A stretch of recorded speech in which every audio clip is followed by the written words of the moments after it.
Good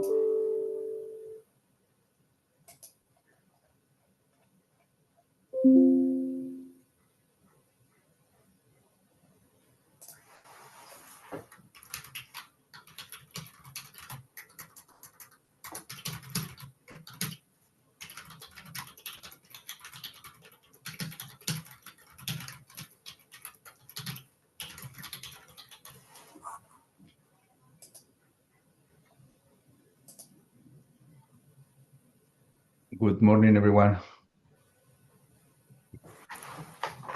Good morning. Good morning. Good morning.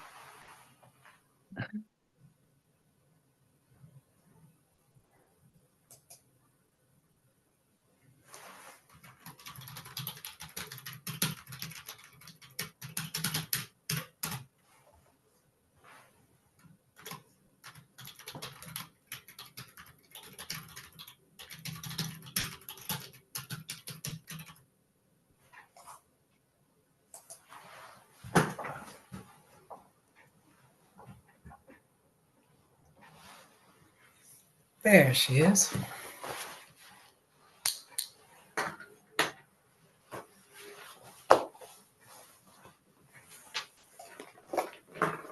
Oh, there's a picture. There she is. Okay. All right. I know Victor's there. He was here earlier. Do you hear me? Does my audio work? Yes, your audio works. No. No, your audio works. You don't hear us? I cannot hear you. Ah, so your audio's not working for you, but it's working for us. Let's chat. We hear you. Do you hear me? Yes.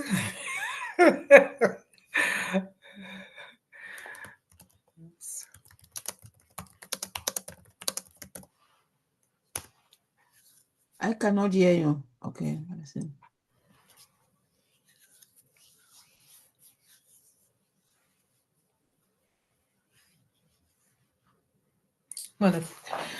While Alice is getting her audio together, a big thank you to Victor and Alfredo for your hospitality and being with you this week. Although it was exhausting making that drive, it was so worth it, and I so enjoyed being with both of you. It was really great. It was worth every minute on the road. Every head nod. No, my head wasn't nodding. but it was a journey, and I really enjoyed being with both of you. Thank you. Thank you for the sacrifice putting. You are welcome. Thank you. And Lisa, I'm still hoping we can connect. We might not, but I know it's okay if we don't. You should know Victor and Alfredo gave me gold jewelry so that you can, be prepared. No.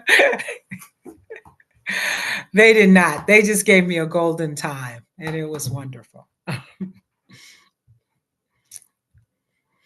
So, Alice, I wonder if you are muted on your audio end, because on my end, it shows you are ready clear. Let me see if I can do anything else for her in settings. Boom, boom, boom.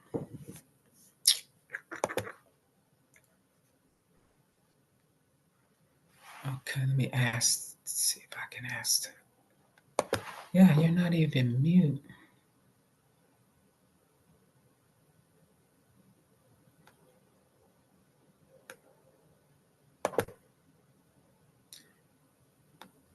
Did she leave us?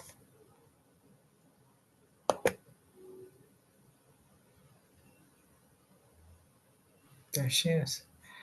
Okay, Alice, let's see. Do you want to think it would help if she signs out and signs in?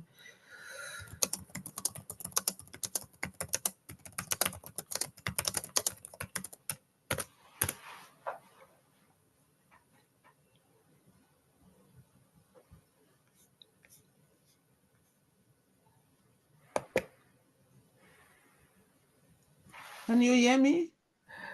Yes. Yes. What's wrong with my thing? Check your speakers. Alfredo, are you going to share your screen?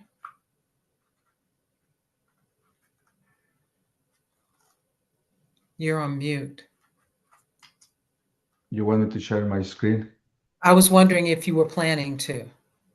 Yes, because I have a summary for each chapter. Ah, okay, great. Okay. So then I had an overview from the three Okay. first chapters. Do I want to share? Okay. Well, I don't want to take any more time away from you. Um, Alice, Alice, obviously you can't hear us, can you? Oh, it looks like she's putting something in the chat.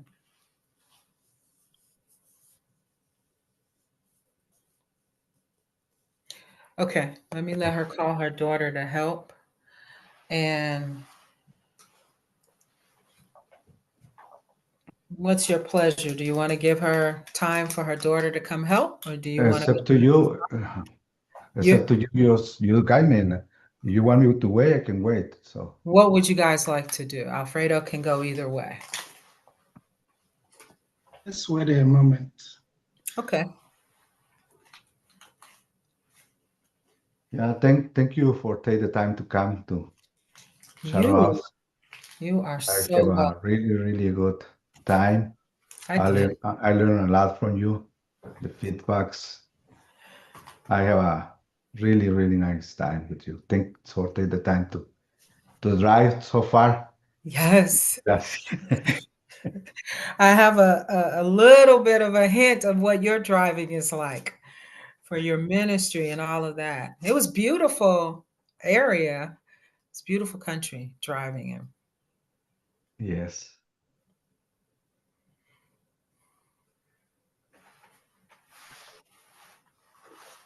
And I still, although I don't think she's going to ask you about it, but I have some documents that I need to get to Chelsea, but I had other site visits, so I haven't returned to it. I think I shared with you all in a text, but I'm not sure. But my responsibilities at work have been expanded. I Oh, already have responsibility for 3 campuses, but they've added 3 other locations in 3 different cities. And so trying to get a handle on that.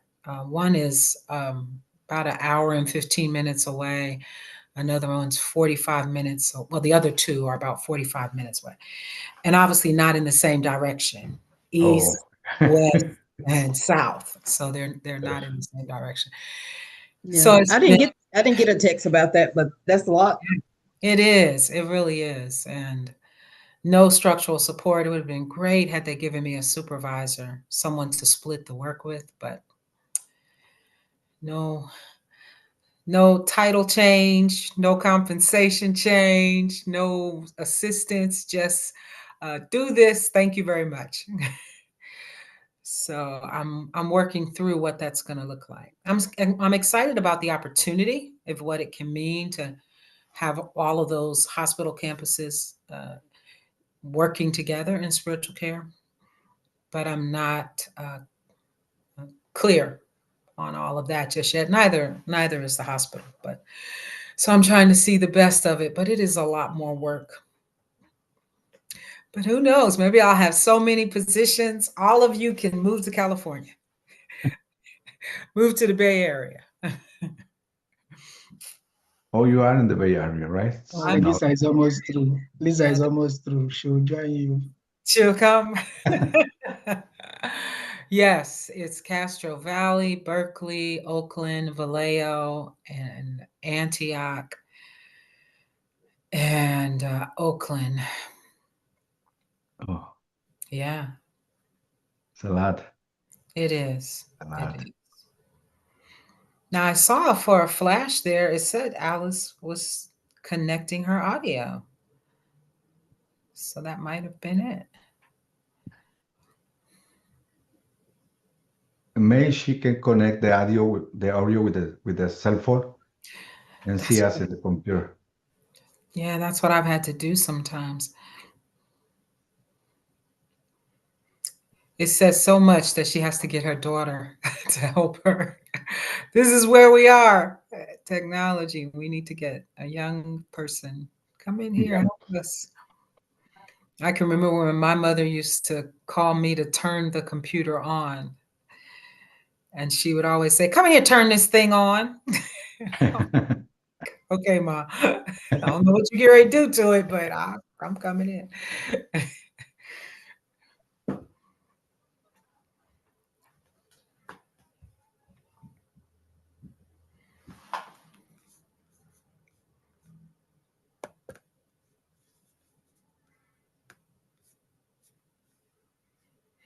So this is one of those. So this change in my responsibility, I have watched myself go through the stages of grief, trying to wrap my head around it. It Wow. has because it is obviously changing my relationships with my current team. Oh, okay. Yeah, and even if I'm a day on every campus, I'm working 6 days a week. Wow. So it's just, yeah. That And no, affects everything, your home life and everything. it really does. Yeah, so I'm going to try to squeeze my current campus in with another campus, but that really changes my FaceTime with them. They already feel like they only get a little bit of me, and now I'm saying, oh, we're gonna have even less time together. Mm. Just take care of yourself. Do self-care. Yes, yes.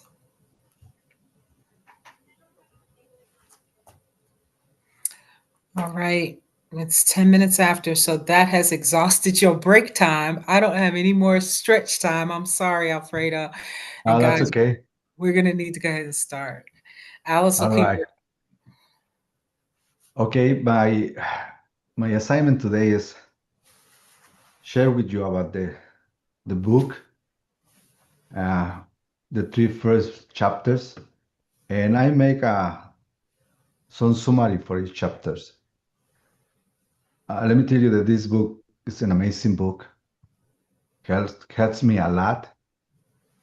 I usually only read the chapters do I have to share with you, but this book I need to read all about, because if you miss the first three chapters, you miss all the book, because the introduction that he used, about this kind of the same problem with two different churches and how they respond to their emotional system. And he made a comparison and some ideas how can we use in the family systems. So let me share with you the summary of my first chapter that you can have better understanding about.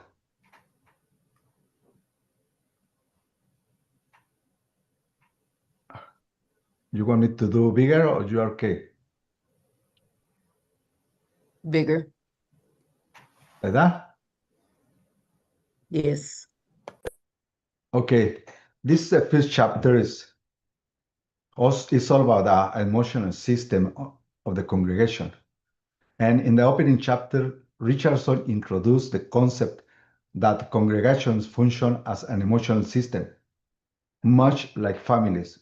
He emphasized that many church conflicts are not simply theological or personal, but are rooted in our unconscious emotional process. Drawing on Bowen family system theory, he explains how anxiety expressed through a congregation and lead people to act in, in automatic, often dysfunctionally patterns. The key to improving the health of a congregation lies in a different leadership. Leaders who maintain their personality, identity, and emotional clarity without being overwhelmed by group of anxiety. This kind of leadership helps congregation face challenge with greater maturity and stability. The chapter sets the foundation for applying systems theory to church dynamic. So the fifth chapter is about the same kind of the same problem that they both face it. But the first church, the congregation, all the leaders respond in a good way, in a way that can work to fix the problem, in a way that they can have the church running. They face the problem, okay, and they try to fix the problem. And the author put so much emphasis and the um, emotional system, how they respond to the problem. And the second church is kind of the same problem, but they respond in a different way. Why? Because their emotions, they let their emotions guide them in that situation. And they respond problems as it's a threat for them, that somebody is going to make them guilty because of the problem. And how the traumas, okay, that we can or we face in the early years affect us as adults in our leadership. The patterns that we have it in our youth age guide us when we face the problems. And most of that, the first chapter talking about that. The second chapter, I'm going to read, is how the family systems work. The chapter develops deeper into the working of emotional family system, which form the model for understanding church systems.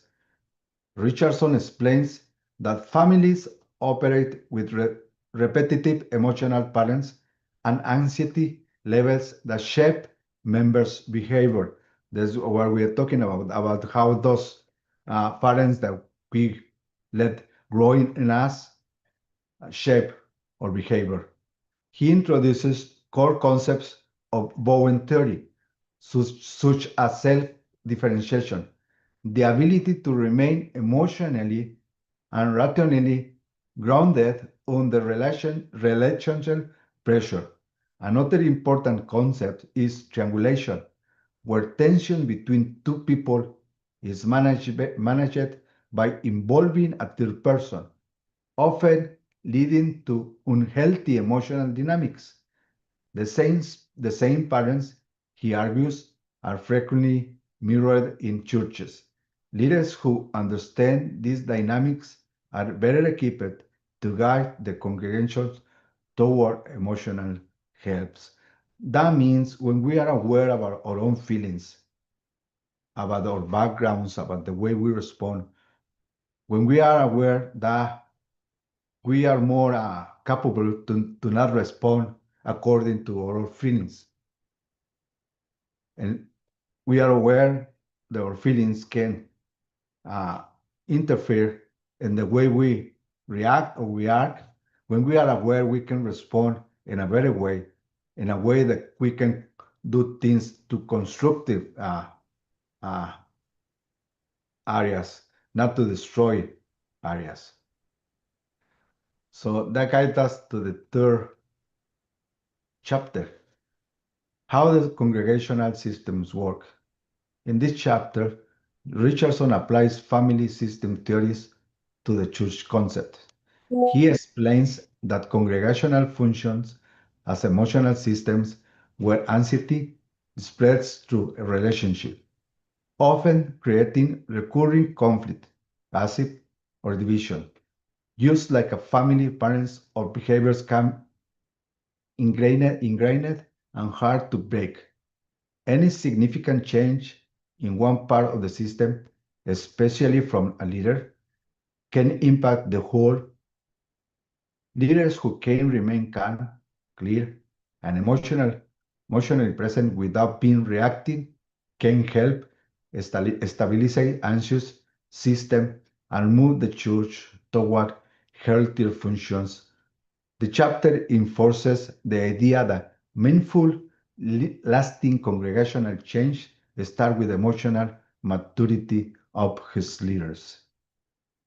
And he refers so many things about anxiety, how the anxiety affects our perspective, our behavior, the way that we see the problems, because anxiety makes us see the problems as a threat against us.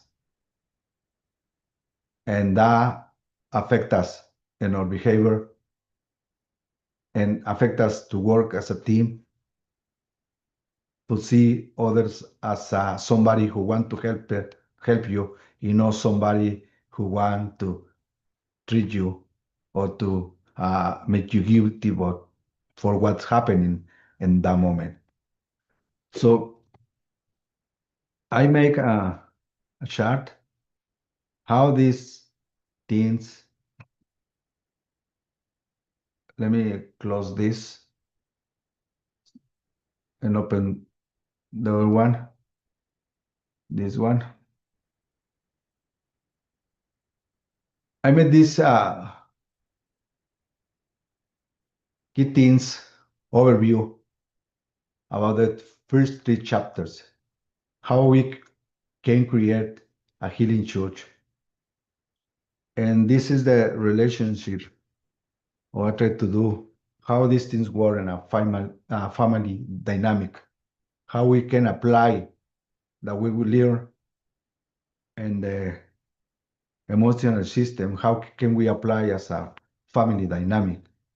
And the chapter one, he talked much about A little larger. thinking system. Okay, yeah, sorry. Thank you. Like that? That's good. Okay. Okay. He talked much about thinking system.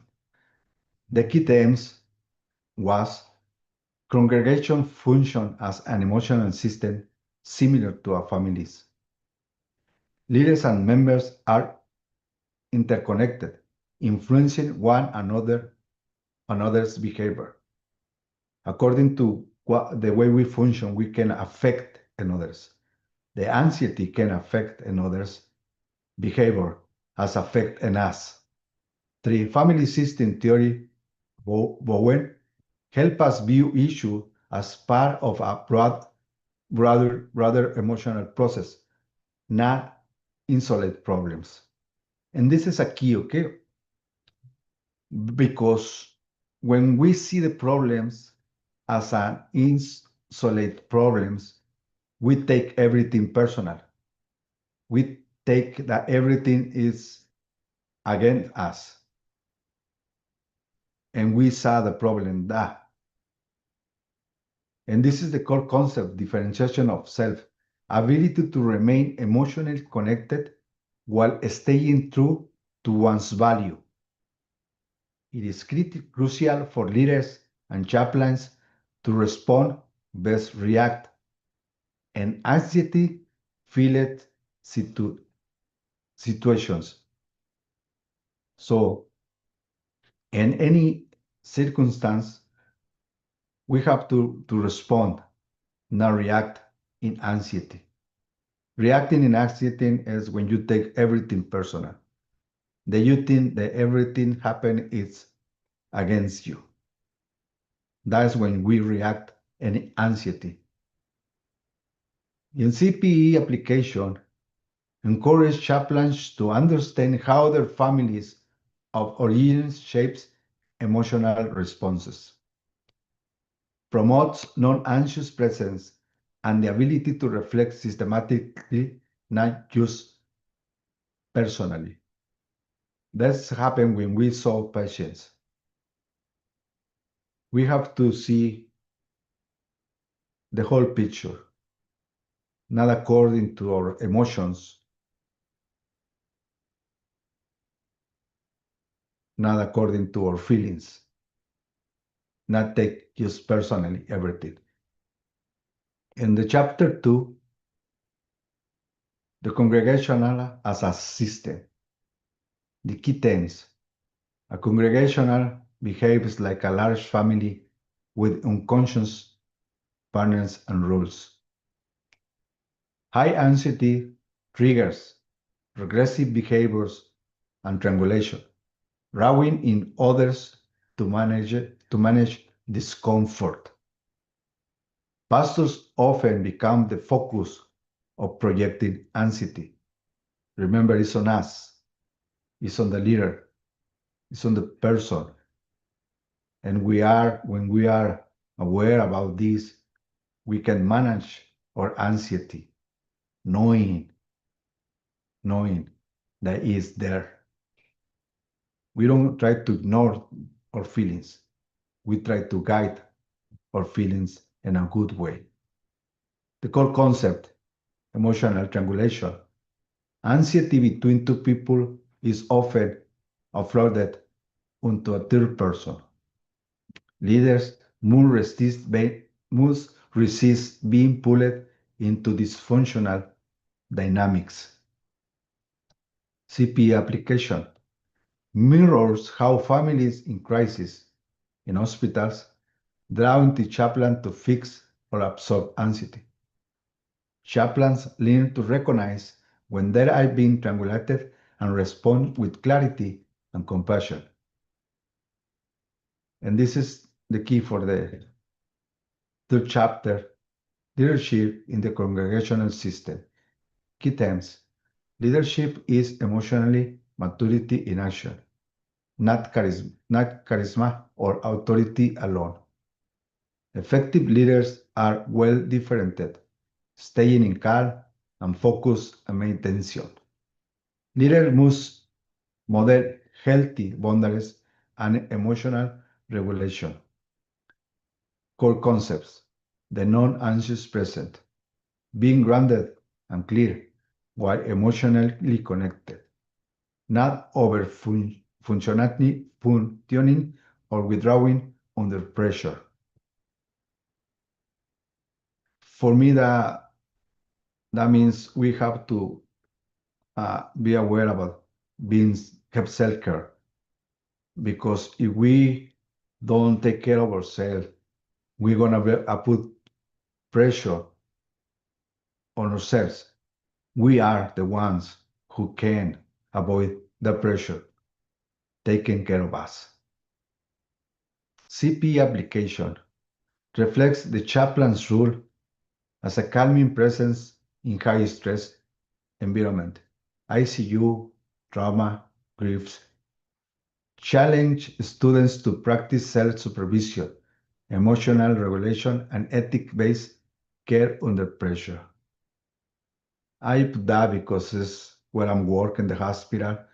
We usually work or see patients in ICU and CCU, traumas, in the grief process. Challenge students to practice self-supervision, emotional regulation, and ethic-based care under pressure. And I did this integrated summary chart, how the system thinking work, the differentiation, emotional triangulation, anxiety management, and self-supervision. Family system theory and develops are part of the emotional system. The differentiation stay connected without losing self. Emotional triangle conflicts between two is different to a third. Anxious management, anxious spreads must be contained. Self-supervision reflecting on one's role in the system. The CP integration is this. But in families and our system, emotional and spiritual, chaplains maintain identity in anxious environment, chaplains may be pulled into families' anxiety, must set boundaries. Chaplains help de-escalate without absorbing tension in central and CPE grown and pastoral identity. And this is just a couple of questions to reflect in this class if you want to do that. How does your family of origin shape the way you respond to anxiety in pastoral care? When you have found yourself put into triangle between patients and family or staff, how do you practice non-anxious pressures in emotional and intentional pastoral situation? Where do you need to differentiate more as a leader or caregiver?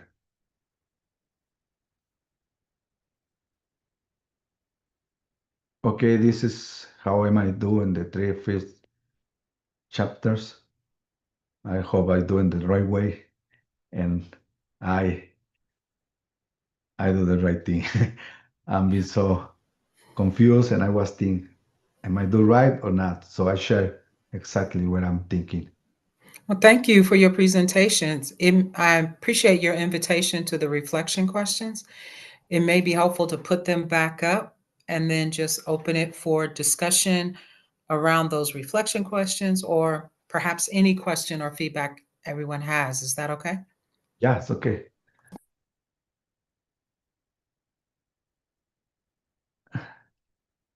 Oh, sorry.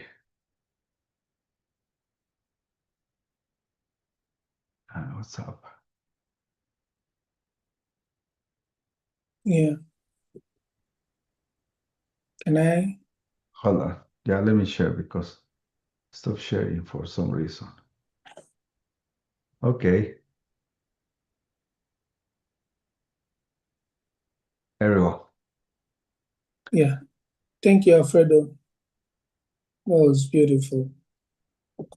And I failed to read the rest of the book, so which means I lost a lot. But since you have read it, I'm challenged. After this assignment, perhaps I'll go and do it back to back so that I can get a proper perspective. But thank you for the insight. And I particularly loved the way you also anchored it on the chaplain, especially the CPE trainees and all that. So it was very rewarding and innovative of you. I never thought it in that direction, but true to type, you have a way of getting all the details. So I appreciate the review. Thanks. Thank you.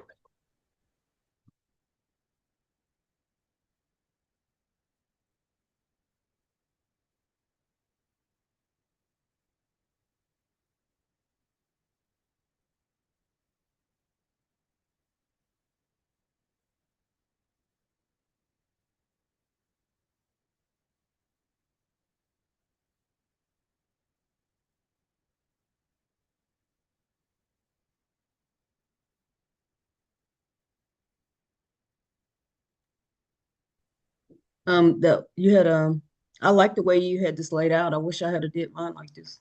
You did very well. I like it. I want to respond to question two maybe. Sometimes in my family, I feel like I get pulled by my mom and one of my siblings into a triangle because um I have two siblings who don't really visit my mom that much, not because they don't love her or anything, but just they just don't. But she's always telling me about it, trying to get me pulled into it, and I try to get out of it, and not get involved. Now, years ago, I would get involved, like, yeah, you need to do this and that, but I don't get involved anymore. I'm like, they have to do their own thing, and I'm not gonna get pulled into it. And even within the church, I get pulled into these triangles all the time, and I'm always trying to fight my way out of it. But since taking this course, reading this book, and being in CPE, I feel like I have um, a stronger sense of self, and I'm able not to get pulled in the way I used to. So I really, like you said, this is a really good book, And they have another one, I can't think of the name of it, but I ordered that one too. It hasn't come yet, but this book is very helpful as a pastor. And not only as a pastor, but you can use it within your family as well. So thank you for everything. It's really, really, you really did great with your presentation. Personally, thank you, because for me, it's helping me a lot in my family. And I believe if we have a healthy families, we're going to have a healthy ministry. Not only I can say a healthy church, but our ministry is more more than something in a box. The church is more than a temple or building. The church is beyond its families, its friends, and this help us a lot. But begins in the family, and for me is where I'm in focus all these resources, knowing that if my family is healthy, everything I'm gonna do is gonna be healthy. Wherever I've been, wherever I have to be calling, it's gonna be healthy because I'm gonna have boundaries, and it's really good exercise, this book, living this book, not only knowing, living is when we're gonna get when we're gonna see fruit, when we live this. And it's true. It's a really good book.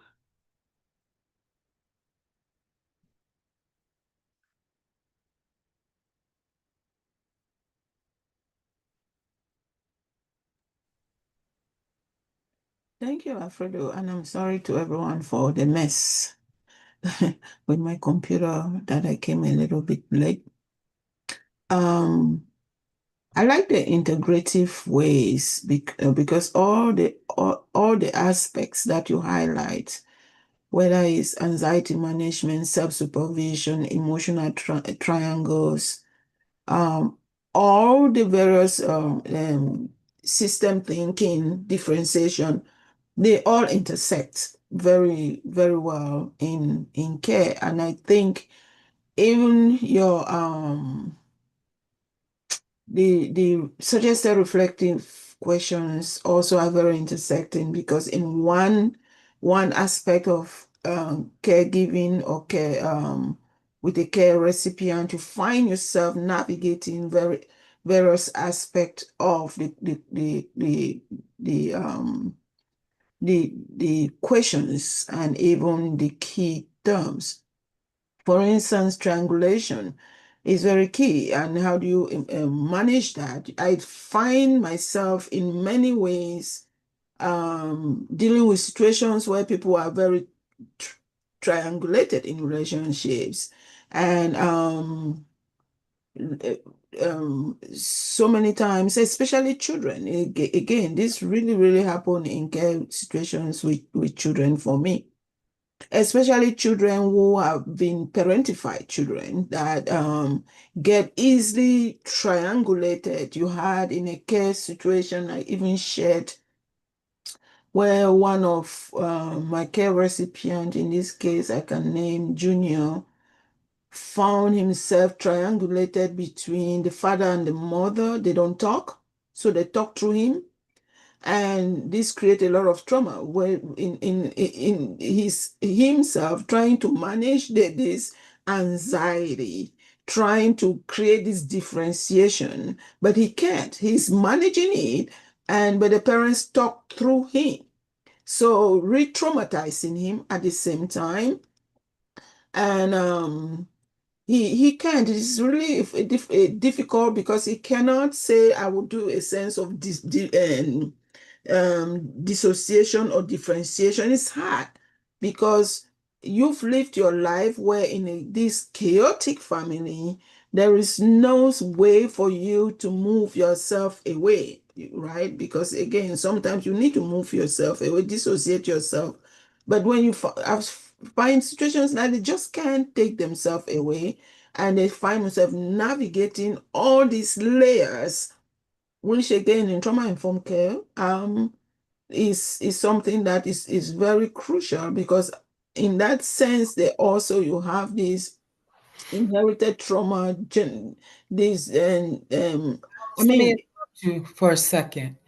Have you ever found yourself pulled into a yes, triangle? and that's why I'm saying, yeah. Well, even myself, I've again, the reason why I'm able to detect those triangles is because I found myself in that triangle as a parentified child, as one who had to navigate between my father's abuse and my mother as the victim of abuse. And I had to step in to do something for the sake of my mother. So the only way I'm able to see that, identify that in care recipients is because I can see all the signs, right? And I'm able to see those layers intersecting because I see it, because I lived it, What right? were some of the dynamics going on within you when you would step into that and create that triangle with your parents and yourself?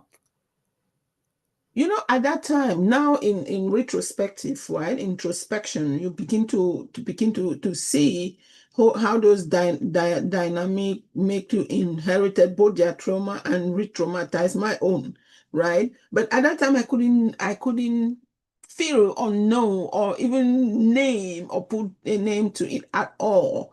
Now I'm doing, because I have the tools of chaplaincy and trauma-informed care, that allows me to do this introspection, and that allows me to retrospect all of what have been happening. But it allows me also now to be able to name it, right? And that is again that being able to dissociate oneself in that situation. When I see it in Junior too, becomes Forgive me, problem. interrupt you one more time. Forgive me. So I'm inviting you to do it, share it with us, as opposed to telling us about it. So, what is the naming of the dynamics that you now have the tools to name? And how are you now managing those triangles? Which is different than talking about it. Do you hear the difference? Yeah, articulate it better. I think I don't get it, because in naming it, you know it. Mm, So help me understand you better. yeah. So you're talking about it. I'm inviting you to talk about the internal dynamics that you experienced within it. So you're acknowledging, hey, I was in a triangle with my parents in a very difficult situation where there was abuse.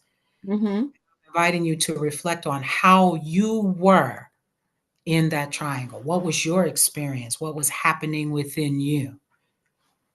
Well, again, I can only do this through retrospective. I cannot say what was happening within me then. That's been more than what?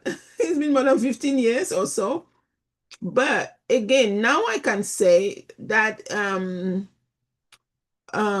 it makes me in that triangle somebody who is very anxious and I've been very anxious in those situations. Okay, it creates a situation of high stress, and it again, it re-traumatizes every single time because they create triggers. Do you think you go to your head or you go to your heart when you are in a triangle that includes abuse now? Everything for me. That's why I don't do both and either or. Both and for me. My head works, my heart works, my body works, everything works. So What I I observe, what mhm. I observe is you intellectualize and you describe at a distance, almost as a third person looking at it, as opposed to a person within it. That's what I've observed. I don't think I can do either or. I intellect I intellect I what do you now my brain, I'm really tired, so my brain doesn't really work. I cannot not analyze it, do an analytical um, interpretation of it. But at the same time, as I say, even those terms as I see it now, even as he puts it on this chart right now, they trigger. Why? because they call upon something in me. Excellent. So you just did it. You described it. They trigger.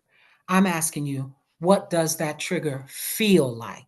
So you give me intellectual. Here's the title. It's a trigger. Can you share with us emotionally what that feels like? Because that's where you're going to draw on to come alongside the patient or the care receiver.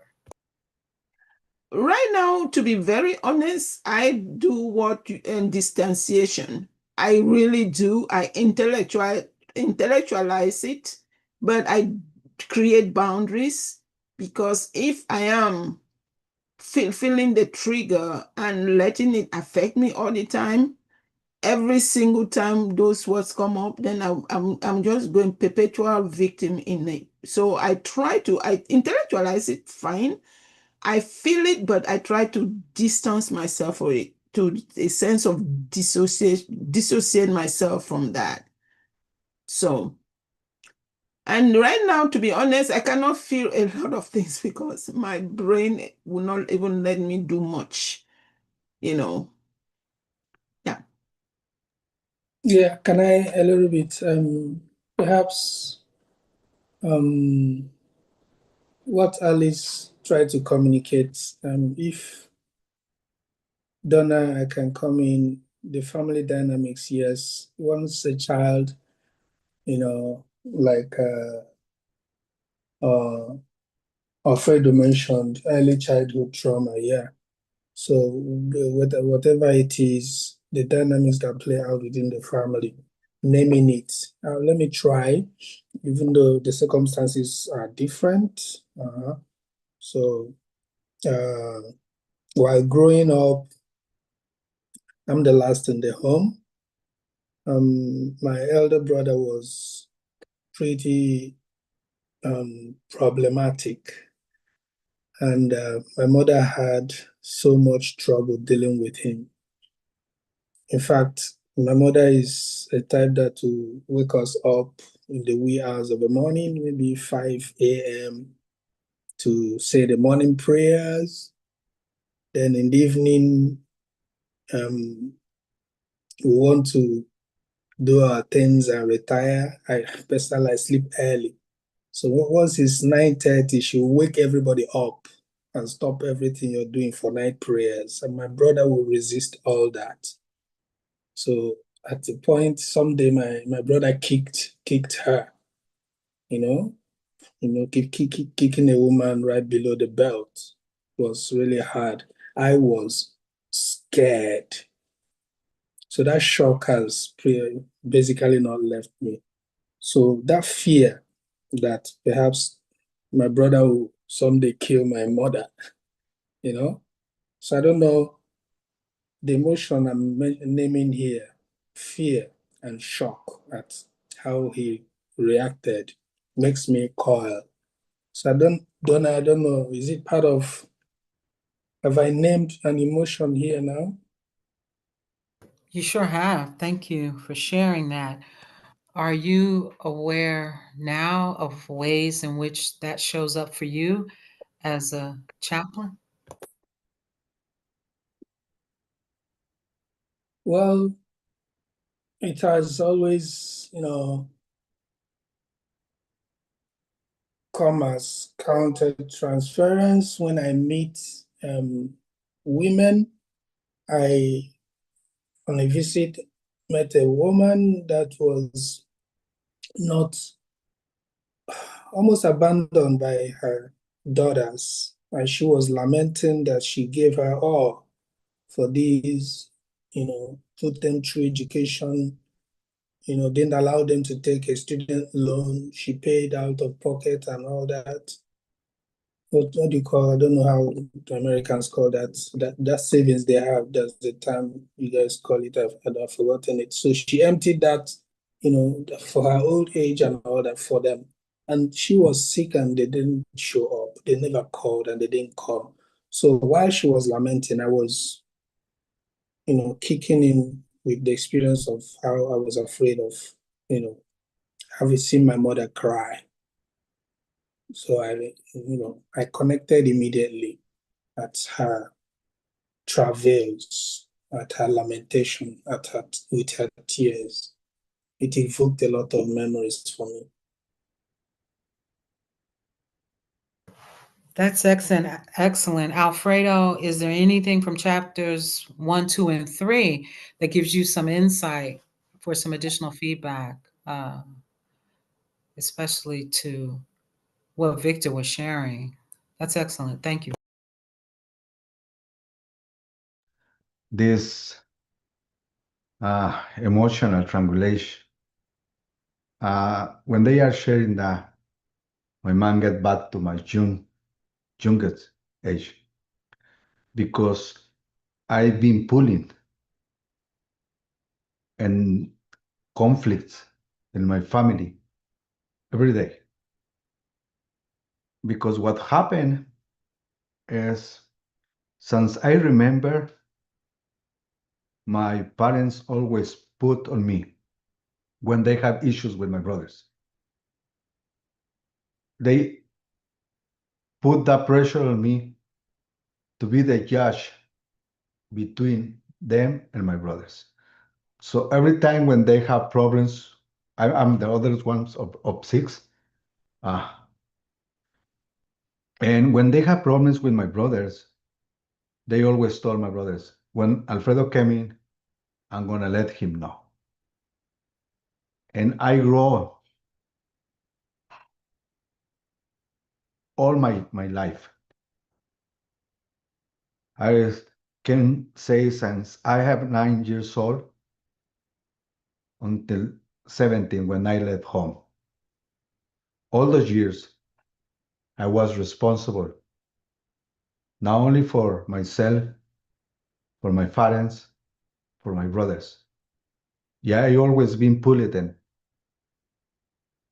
that triangulation. And that put a lot of pressure on me. And I've been realized in these times what triggered to me. Because it's a lot of conflicts that I prefer to ignore it than to face it. Because I feel scared. I can't say my feelings. I feel scared. I feel anxious. But when I face it, I like to do by myself because I don't want nobody to judge the way I handle that. Because I feel the pressure on me. I feel the anxiety in me. So for some reason, when I came to Christ, I have a meeting with my father and my mother, and I give it to them back, his authority. I give it to them back the responsibility to deal with that without me. And when I do, I feel the freedom of me. I feel that feeling of have to be in that triangulation is not my responsibility because I grew up thinking always because I am the oldest is my responsibility. And I grew up like that and was normal for me. And I've been, how can I say? I've been like normal for me, was normal for me. I normalized the life. That is the way it is. There is no other choice.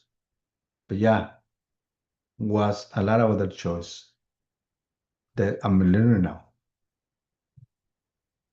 And I can reflect on every one of those questions because I made those questions for myself, not for you. Right. That's excellent self-awareness that all of you, are illustrating. Um, I have a curiosity to explore a little bit with you, Victor, and is that okay? So and again, it's just a curiosity. I don't know. as you described your relationship as a witnessing the dynamic with your mother and your brother and the fear that you're aware of that was evoked in you, and how that came up for you when you experienced a patient who felt abandoned by her daughters, I'm wondering if that came up for what your role was with that dynamic with your brother and your mother. Did you try to rescue her emotionally, if not physically, etc.? And then when I think about the verbatim with the woman who had a need for housing and other things, that she had spent all she had on her son, and now he was about to be discharged and she had so few resources. And one of the things we talked about briefly was the way you supported her emotionally, but also it was important to you to function in a way that seemed like rescuing her. And so I'm wondering if you're able to, if there's any connection there for you. Again, I don't know. I'm just wondering if there's any connection. Yeah. There is a connection, um, but I wouldn't say physical, in the sense that my brother is 9 years older than I am, so I couldn't in any way, and and we're also raised to respect the elders and all that. We don't even call them by their first names. So that gap was there. So I couldn't have, gone physical. But what it led me to, was in certain, I was close to my mom, but it drew me closer to her emotionally. I was, drawn closer to her. My way of protecting her, you know, a widow and all that. Nobody was there, to save her if my brother perhaps, decided to go full throttle on anything physical. So I couldn't have done that physically, but emotionally, yes, I was drawn to her. Anywhere I could be. I was a docile child, I was an obedient child, just to be by her. That's helpful. That both you and Alfredo, and as you're pointing out, Lisa and Alice as well, making those connections. That's so insightful. Both how you change the dynamic, Alfredo, and Victor, how you're observing, like, yeah, I, I I wanted to rescue her emotionally. I couldn't do anything physically. And so when I'm in a situation with people now, is that what I want to do? Rescue these women? Because in a way, I'm rescuing my mom, or whatever that dynamic might be. So that self-awareness is great. Thank you both. Thank you all for making those connections.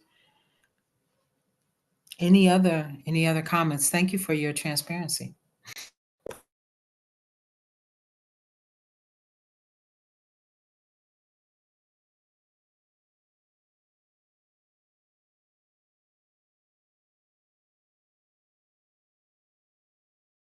Well, Alfredo, you wondered. I agree with Lisa. Excellent presentation. So you wondered, did you do the right thing? It was excellent. Thank you. Thank you. Appreciate it. Thank you. Let's take a 5-minute break. And Lisa will. Yeah, this is a good time to take a break. A good time to take a break. Thank you, Alfredo. All right.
Ready for me to go? I see him now. Yes, please do. Um, Understanding family systems, dynamics, patterns, roles, and relationships within the church. My presentation is coming from chapters 4 through 6, foundations of family systems theory, being one among many, closeness, distance, and the congregation, foolishness and wisdom in the church leadership. And the origins is Murray Bowen in Salvador. I don't know that last name. Pioneered the family systems theory. Family as emotional unit. The theory views a family as an emotional unit where members are interconnected and influence each other. How families function as systems, patterns of interactions. Families maintain stability through recurring interaction patterns which shape relationships and communication. Shared rules and roles. Each member follows shared rules and takes on roles to support family systems, balances, and function. Dynamic and adaptive systems. Families adapt to internal and external changes by evolving their interactions and structures. Chapter 4, being one among many. It talks about the unity and the differences in the church. Our differences can be stumbling blocks within the connectionalism of the church because we expect people to behave the way we think they should. And if they don't, we say that they're not Christian. Jesus wanted us to have unity within the church. Unity has been an issue since the beginning of time. Unity at the cost of one's identity never works. Life forces. Can you make that one a little larger? I'm not sure. Let me see. Oh, it is kind of small, isn't it?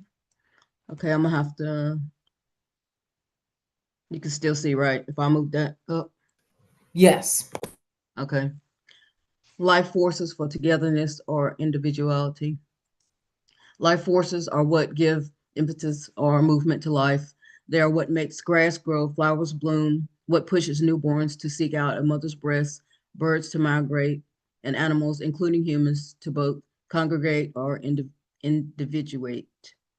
Each person derives from some of their identity from togetherness, a belonging to multiple groups at various levels of society. To belong, the person has to be willing to go along with the group, to fit in and be a team player, and to fulfill the expectations of the group, at least to a certain extent.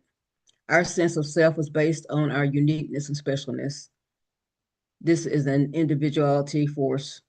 It is not about becoming distinctive. It is about thinking things through for ourselves and arriving at beliefs and understanding that shape our lives. Togetherness and individuality forces are not opposite ends of the continuum. Each force has a varying level of intensity at different points in time.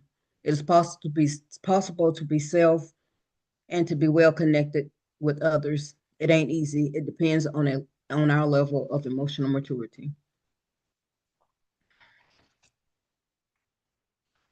Togetherness force is a biologically rooted life force that drives us to want to be connected and to affiliate with others. It orients us to a group or at least to the people who are emotionally important to us. We need to be connected. Togetherness demonstrates our concern for others, our sensitivity to them, and our ability to listen to them, listen and love them, and to seek and give nurturing. It inspires us to seek unity in the church or any group we're a part of. The joys of being together. That joy includes what we might call friendship, working with others on a project that is important to us, worshiping in a community we feel a sense of connection. The term we recognize a sense of connection. There would be no human community, no human life without the force of togetherness. Theologically, the togetherness force may be viewed as part or an expression of God in some way. Christ is the very principle of unity of all things. The downside to the togetherness force. This force tends to be experienced as a feeling that everyone in the group needs to think, feel, and behave in the same way, or everyone must fulfill their roles in a particular expected way. Maturity goes down, and the system has less tolerance for differences or deviations from what is expected. Emotional closeness is defined as sameness, being what others or authority want us to be. Greater anxiety will increase the pressure for togetherness. This will be experienced that everyone must be the same with little or no exceptions allowed. Example, in Germany in 1930s, there was a very high level of anxiety. One source of this anxiety was the chaotic economic conditions. They were attracted to the simplistic ideas of the Nazi Party and Adolf Hitler, who offered as the cause of Germany's problems Jews and communists, homosexuals, and others whom he saw as social misfits who diluted the quality of what he called the pure Aryan race. And we see that happening today, the same thing. People lost their ability to think clearly and gave up their spiritual beliefs. The individuality force. Individuality is is biologically rooted like force that impels us to become our own person, to become emotionally independent individuals who can think, feel, and act based on what makes sense to us. Individuality helps us to thrive emotionally when we can be fully separated from our parents or support systems. When we give up our autonomy, it can cause depression. Genuine care and love for others require the mature development of an individual's sense of self. A mature sense of individuality makes it easier for us to stay the course during difficult times without being reactive. It allows us to be in charge of ourselves while connecting with others rather than letting others be in charge of us. The life forces in the Bible. God's love for, can y'all read that or you want me to make it bigger?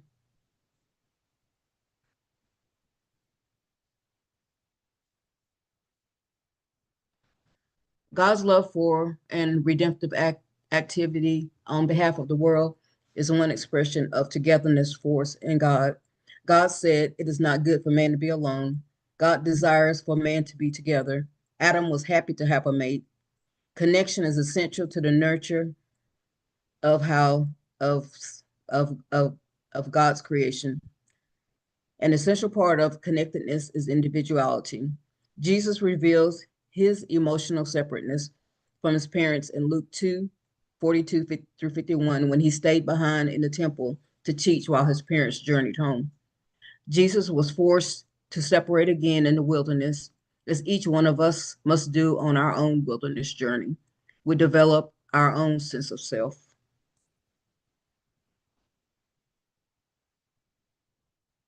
Respecting diversity in the body of Christ.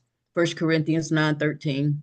For we know in part and we prophesy in part, but we have completeness when completeness comes, what is in part disappears. When I was a child, I talked like a child. I thought like a child. I reasoned like a child. When I became a man, I put those ways of childhood behind me. For now we see only a reflection as in the mirror. Then we shall see face to face. Now I know in part, then I shall know fully, even as I am fully known. And now these three remain: faith, hope, love. But the greatest of these is love. Life forces in the church. During times of higher anxiety, the less mature people in the church seek to promote sameness, conformity to achieve sameness. Personal churches, a personal church example for me. There was one person in charge of the finances, and it was not only an integrity issue, but also a legal issue.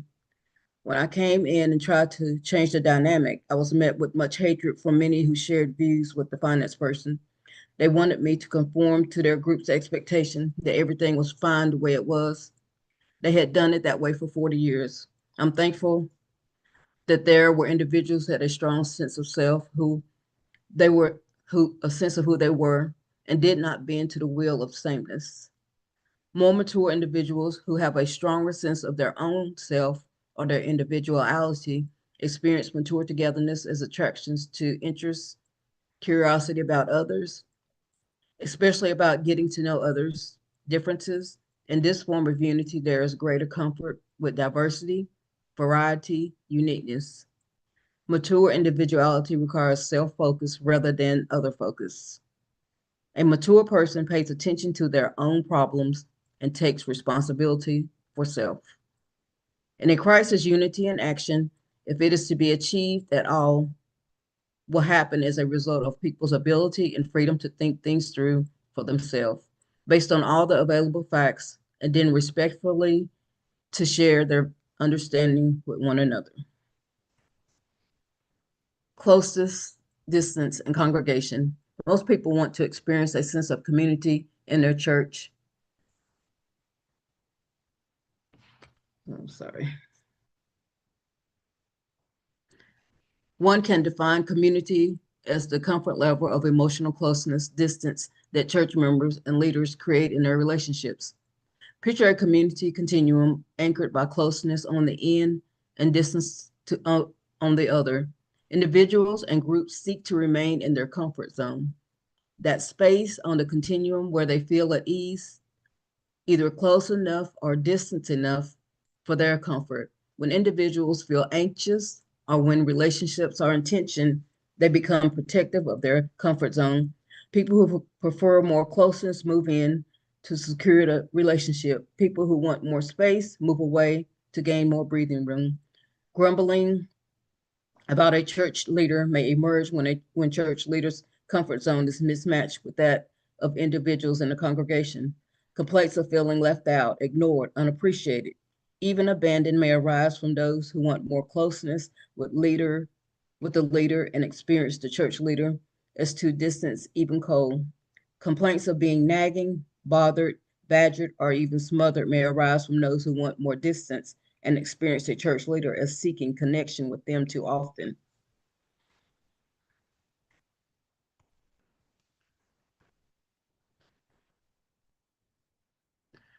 Take a personal inventory. Your comfort zone of connection. Sorry, move this again. Originates in your family of origin. Family patterns of closeness, distance are functional, and the family typically views them as normal. These patterns intensify during anticipated life transitions or unexpected crises. A family member's comfort zone can lay outside the accepted family norm. Church leaders often repeat patterns of closeness and distance in their marital relationships with their interactions with church members. Consider what you do when you feel anxious. Do you tend to pursue others to be assured of your place in the relationships, or do you tend to move away to reduce the relationship pressure? Reflection on congregational fellowship. Church fellowship is affected by the closeness and distance dynamic. Relationship safety is required for people who let themselves feel close to others or to allow themselves to go their own way without burning bridges. Richards observed that safety allows flexibility of movement, whereas anxiety constricts us and makes us cautious. With whom do you feel safe enough as a leader to be emotionally real and transparent? Is this a person within your church, or is it a church leader in another congregation? Accept others' comfort zone. Culture and gender and life experiences also shape our comfort zone. People in some cultures prefer standing close together, while others prefer more personal space. Comfort zone for closeness and distance are not dysfunctions, pathologies, or personality defects. They represent where we like others to be so that we can feel safe, or our anxiety isn't triggered by someone being too close or too far away. How aware are you of other people's comfort level, your closeness to them, and your distance to them?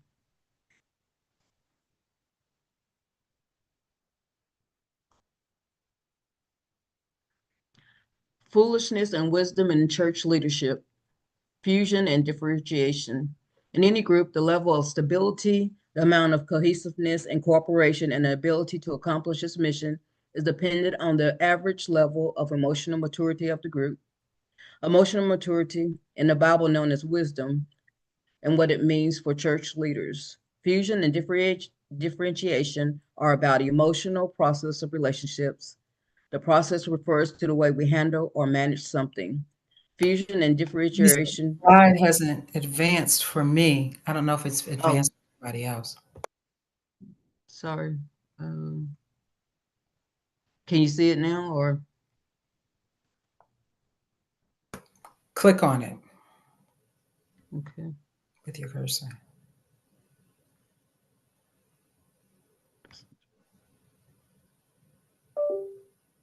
Still don't see it?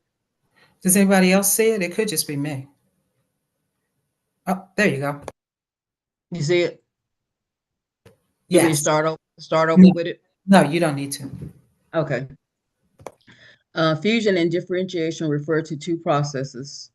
Internally, the degree to which people can separate thinking, feeling, and bring greater objectivity to his or her own inevitability, subjective stance. Interpersonally, the degree to which a person can be clear or more objective about the emotional separateness between self and others, knowing what is self and self's responsibility and what is not. The emotional maturity of differentiation, it enables us to think things through for ourselves and act more clearly in relation to others. Did that one come?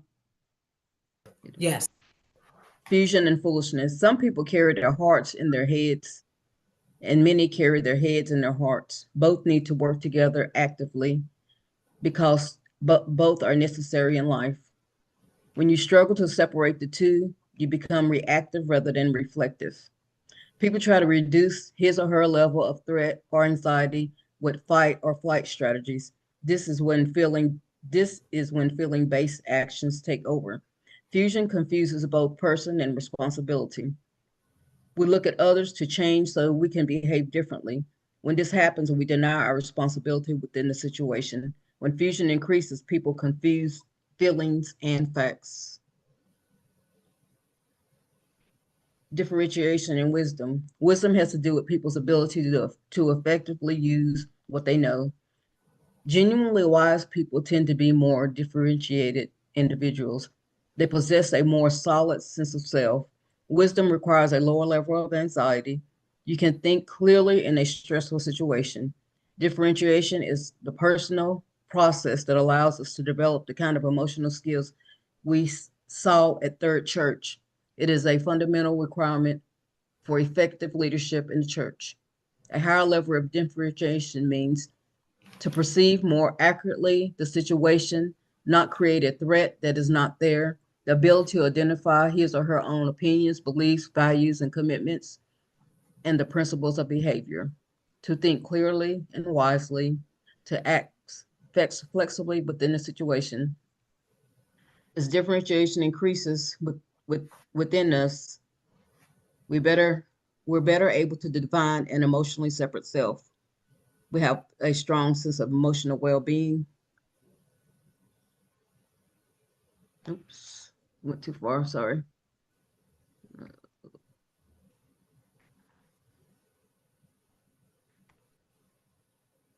Oops.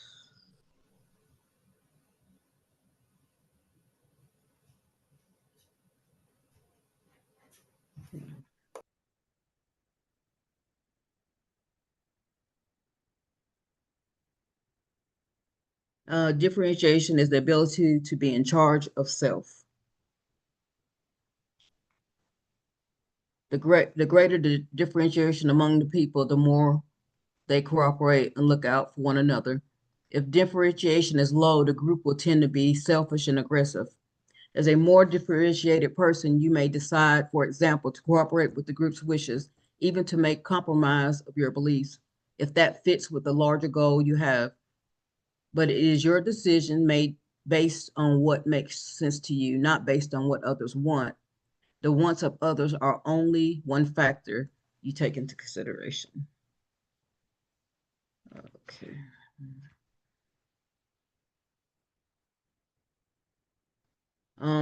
Personal reflection. Through reading this book, I realized how the family systems theory applies to my church members and me in terms of how we function. I saw the difficult people as mean people. I now understand that all of my members come with all kinds of pain and trauma from past experiences, and I need to be a non-anxious presence, or at least a less anxious presence. I am learning to be differentiated myself within the congregation. This book has helped me think differently and see the congregation in a new light. I need to regulate my emotions and help them become a cohesive system by setting a good example. I need to create opportunities to help them grow in grace and love. I have over the last months seen a shift in the anxiety level of both of my congregations since I have been in CPE. They are devising solutions to the challenges they face, and they're able to do so in a loving, Christ-like manner. They are learning that all parts of the body need to function together to work harmoniously. Do you want me to take it down? It's up to you. Okay. Whoa, that's beautiful. Thank you, Lisa. Thank you. Yeah, I liked the way you dissected unity as against uniformity, Mm-hmm. Thank you. maintaining the ideal identity without Mm-hmm. going out of, whether individually or collectively, going out of one's way to lose one's essence, but having that vision to maintain that togetherness from within maintain that identity while also striving to bond with others. So I think it's also a balancing act. Yeah, it's a balancing act to be able to achieve that without losing oneself in a certain sameness, a certain uniformity, but by so doing as well, achieving the unity that is expected in the home front, in the church circle, even in the larger society. So thank you. Thank you, Victor.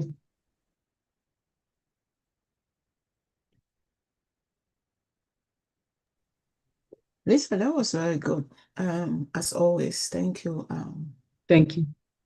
While you are speaking, and there was so much language on mature and immature. There's such this dichotomy between the mature people who are those who are Bible say they are wise, and that was just making me feel somehow, because especially when it came to your section fusion and differentiation, and the mature person is able to be able to healthy distanciation. That's nice. But I'm going to be very real here. I think chaplaincy sometimes make us to live in this ideal world where it is sometimes unattainable, and that the fact that certain ideals, you feel the conflict in you, makes one that is itself is very stressful. Case in point, I'm going to give very clear example. I was acting as care recipient for patients was diagnosed with cancer that died. When she died, there was an immersion in me, and there's that moment I'll say there's fusion in the level of grief that I felt for this woman, seeing her 3 sons, and I'm still accompanying, you guys know I'm still accompanying, I'm still a caregiver to the sons today. In that moment, there's no way I could be, there's the kind of differentiation that being articulated here was possible. It could not be possible for me. However, so that moment of immersion, that moment of fusion happens. So I can see, that's why I have really a problem with either or systems. I work better in both ends because it allows for the vulnerable moments where the self get involved in situations where you just can't help it. It's like automatic. So when they talk about maturity, being immature, I'm like, are they characterizing me those moments as being immature? No. At that moment, is someone who is in this moment of I don't know what I call it. Is the effect of human the fallen world where you cannot be that perfect person that differentiates yourself in every moment, right? So those moments where I feel this immersion, that is just I'm incapable of differentiating at that moment. Do they want to see me as somebody who is immature? Because just feeling when you're reading it in me, I feel moments where I'm like, oh, are they describing this is me? Then there are certain moments you are reading it in terms of differentiation. I said, this is me too. So I have a problem when chaplaincy, because I'm saying it's chaplaincy, is where I'm beginning to become self-aware of all these dynamics and try to remind myself of it in situations. But if I really follow all those ideas, I'll be so inhuman that it will not be Alice. I will just, again, there's differentiation allows you to keep your identity, who you are, right? But if I want to follow all of this, I'm just going to be who I'm not. I have a sense of empathy in situations where I just can't help you. I cry. Like when patients died in that room, I just couldn't hold it. I cried, right? They would say, why are you fusing? Why you are not dissenting? You are not being, right? The chaplain is not supposed to do that, but I did. So when I hear that, it's for me, it's stressful to want to attain those ideals, and I know I cannot. I really cannot. Mm. You know, for me, it is both and. The moments where I am able to, but there are certain moments like in grief situation, I just am an emotional freak. I hate to see people in such immense pain and then it doesn't affect me. It affects me. Pain and suffering affects me. So am I always going to be this immature person that is being described there? You know, but Mm. that language itself is trigger for me. Right. I think did we discuss this last week or the week before that? I mean, it was okay to cry. I mean, it was okay to do those things, but don't let your grief take over so much that they're taking care of you. Um, you know what I mean? But I thought we talked about that. But yeah, I mean, you're human. You're gonna feel those things, you're gonna feel those connections and, pain. It is both and it's not just, one or the other. Yeah. And yeah, it talks about being immature in the body of Christ and things like that. But um, I don't know. I'm not saying it applies to this situation or that, but I think you're gonna always feel what you feel. I mean, we're emotional beings, and we're gonna feel those pains. We're gonna feel the anguish, and we're not like you said, we'll be a robot if we didn't feel anything. You know, Yeah, and my concern is the book. We did discuss it, and then even in IS, I did this. Don't really had the time we talked about it. But in books like this, for me, that is why if I'm writing a review of this book, I will write a review that is also scathingly negative, because I think sometimes it's helpful to be able to bring those balanced perspective, to be able to highlight those vulnerability that is the fact of being human, so that somebody don't they just take away in that book is basically classifying you the emotionally mature and the emotionally immature. There's this dichotomizing situation of those who are emotionally mature, those who are not. In books like that, if I'm writing a review, I'll have a scathing critique of that book, because I said, make the humane, the vulnerability, the fact of human vulnerability available to say, like what you just said, which is what we discussed, right?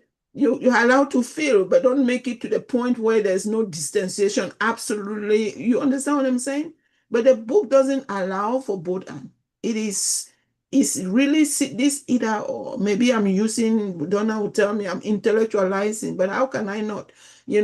But you understand? If I minister a lot with young people, and I always hear them using me this language.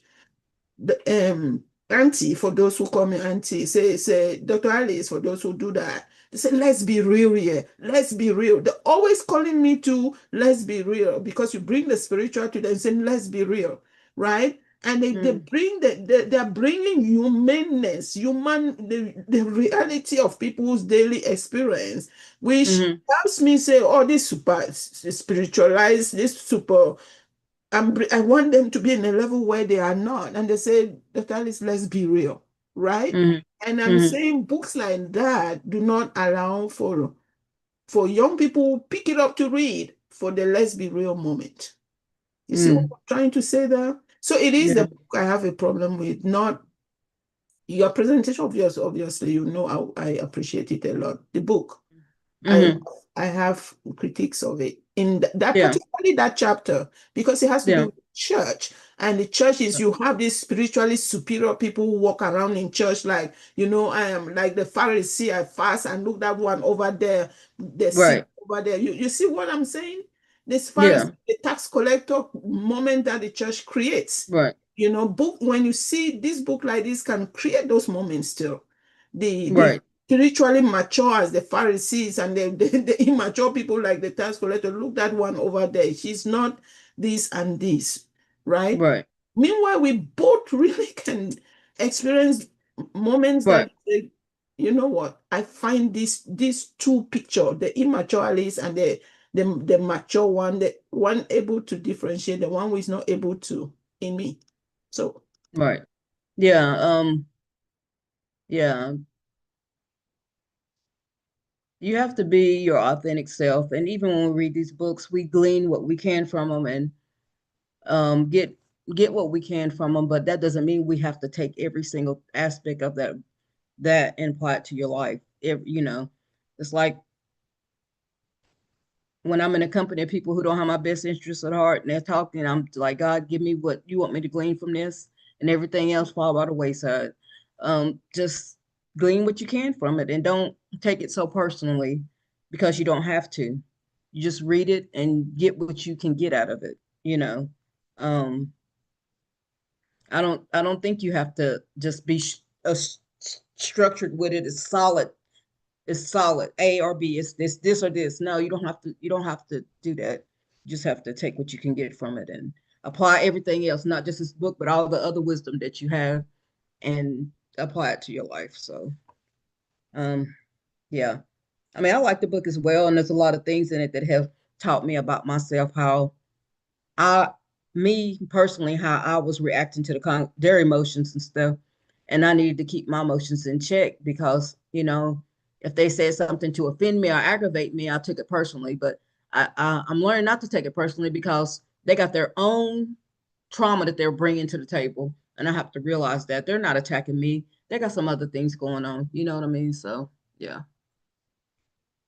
But thank you. Very passionate about it. But yeah, I don't think you should take it so personally because that's every book you read is, you know, you just have to glean what you can from it, I think, you know, get the best parts of it, use it, and just, you know, move on. I wish I were you to do that. I want to review the book. That's what I want to do. Sorry, Alice, I don't know. Did you read the chapter that Lisa reviewed? Did you read it earlier? I did not read it extensively. Okay. When I bought that book, I perused it. Good. You Excuse know, me.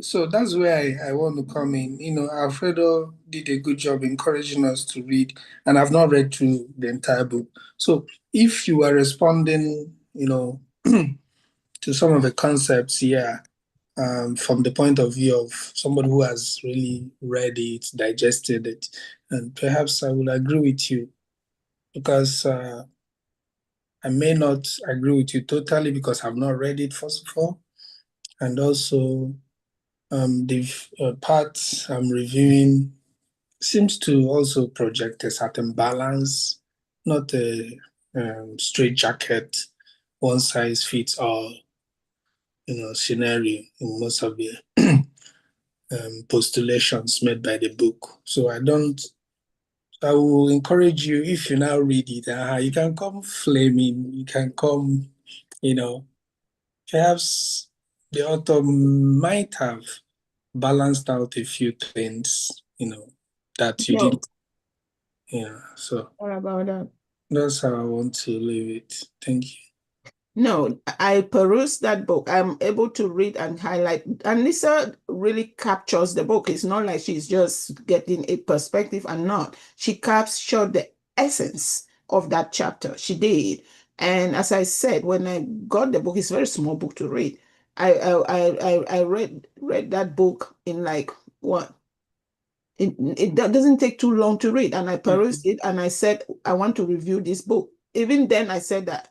You know, so I'm not speaking from a perspective that doesn't know what the content. That either or in that chapter is an either or. There's nothing for me to go read there to say I would get a different view. And again, and I'm just saying, any book that presents an either or for me is a problem. We do not work in an either or world. It's just not reality.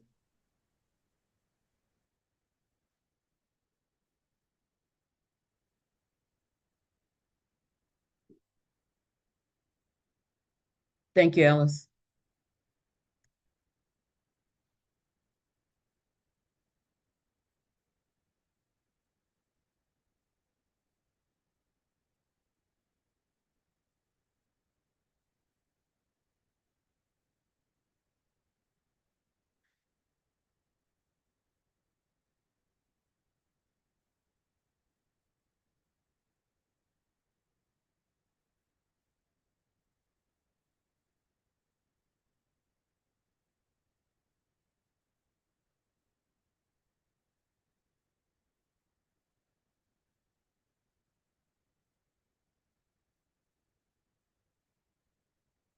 Alfredo, did you have any feedback? Yes, I just don't want to interrupt this silent moment of reflection, because we need it in this moment.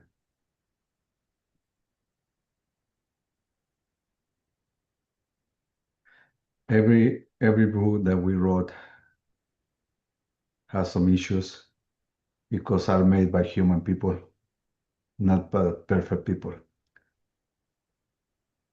So what I try to see is it's not about in my understanding, it's not about don't cry for those who cry, don't feel what they feel.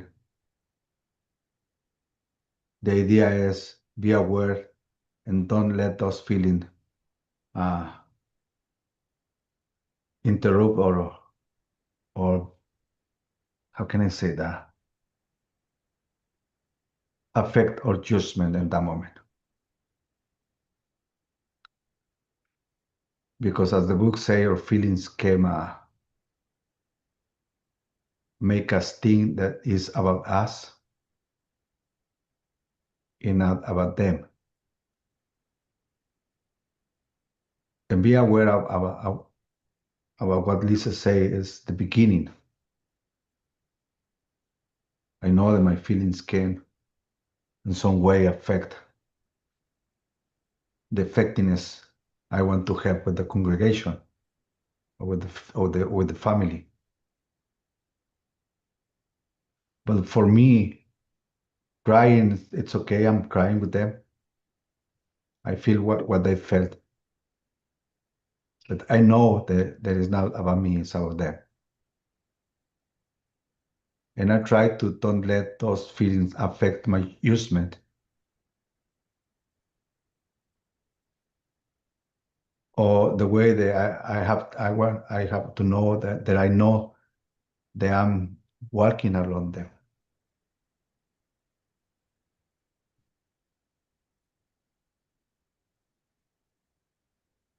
So as the book say, make to note, being one among many. I can stay there for a long time, be one among many. What does that mean, be one among many? And I like the scripture that 1 Corinthians chapter 9, verse 11, when I describe about maturity, when it say, I put away. And that was a key in that scripture. I put away. Can you put the slides number 12, Lisa, please? Mm.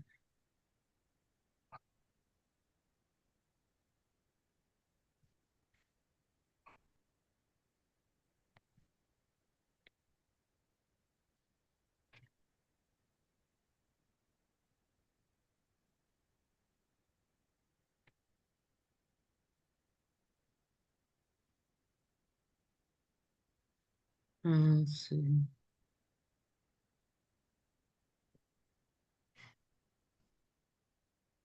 Now, this number 11 said, when I was a child, I thought like a child, I threw like a child, I reasoned like a child.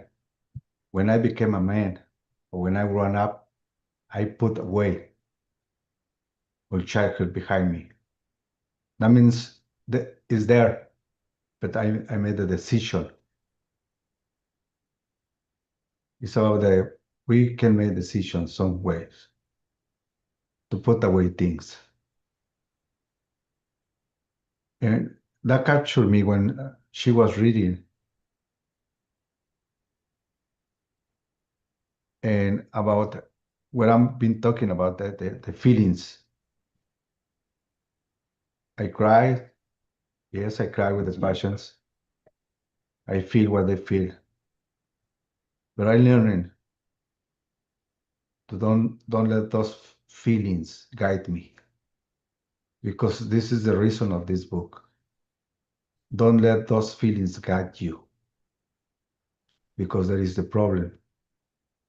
Chapter 1, chapter 2, chapter 3, chapter 4, chapter 5 is the same. Don't let those feelings guide you. Because it's going to treat you. It happened to me, as the book says, when I let my feelings guide me, treat me. I took everything personal. I think that everything is against me. And I don't let me see clear. And that way, that book is helping me. So there is a way that I can take the book and it's helping me. I don't have to be agreed with everything. I take what helped me and accept it and leave it. Because it's on any other book, there is things that I'm not agreed. There is a books that are according to my belief, and I agree with all the books.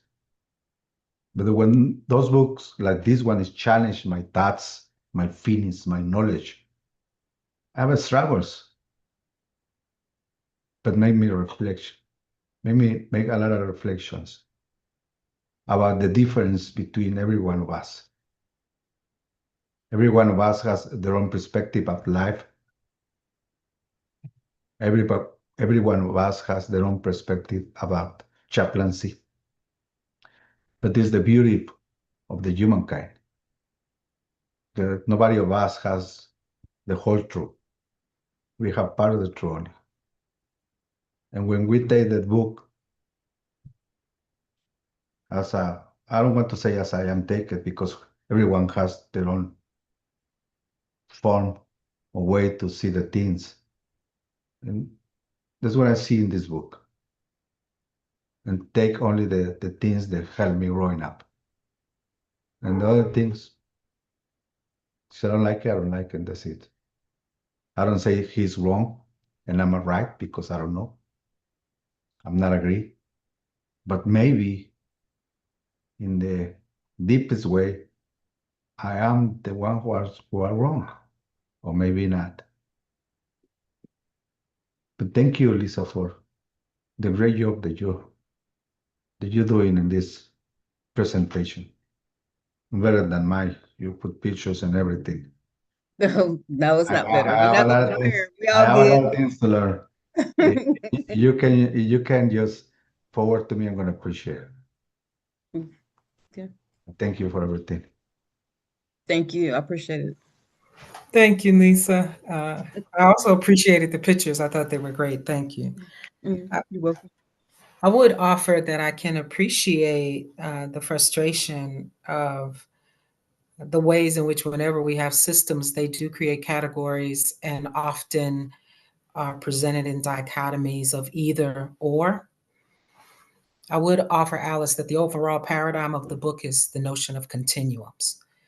And so the either ors that are presented are often presented as a operating on a continuum, if that's helpful as part of the framing of the book. Well done, well done. All right, let's make some decisions here. We've received chapters 1 through 6. We can break now and do our self-care education and practice session, and then come back. And it makes sense to receive Victor's presentation because he's also sharing from the book, and then go to Alice's presentation. How do you feel about that? All right. That's good. Okay, then I will see you in 30 minutes. Thank you. Well done.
Let me see what I'm sharing. Okay, thank you.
Can you project to one slide further? I just want to see if I can read it.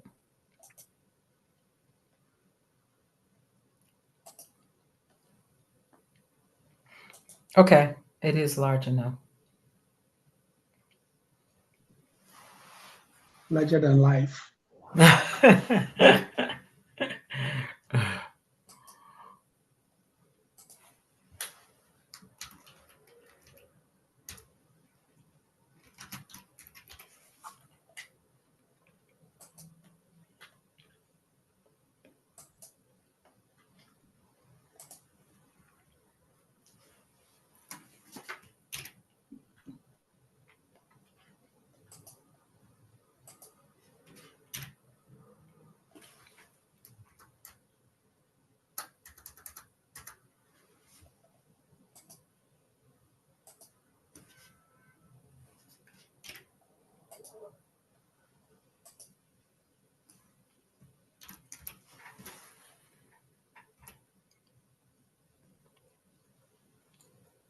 Are you ready?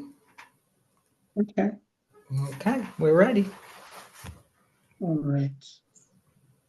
So, reviewing our book, Creating a Healthier Church,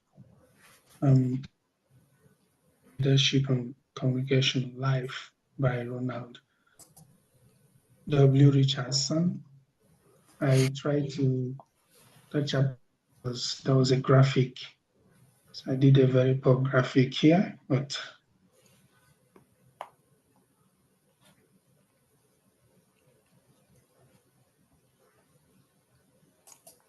graphic setting on theoretical perspectives of primary forces, togetherness, and individuality, and the two relational closeness and distance. They both are analyzed from and with two primary processes of fusion and differentiation. This results in the four quadrants. They look at human behavior from dominant experience of people in an emotional system.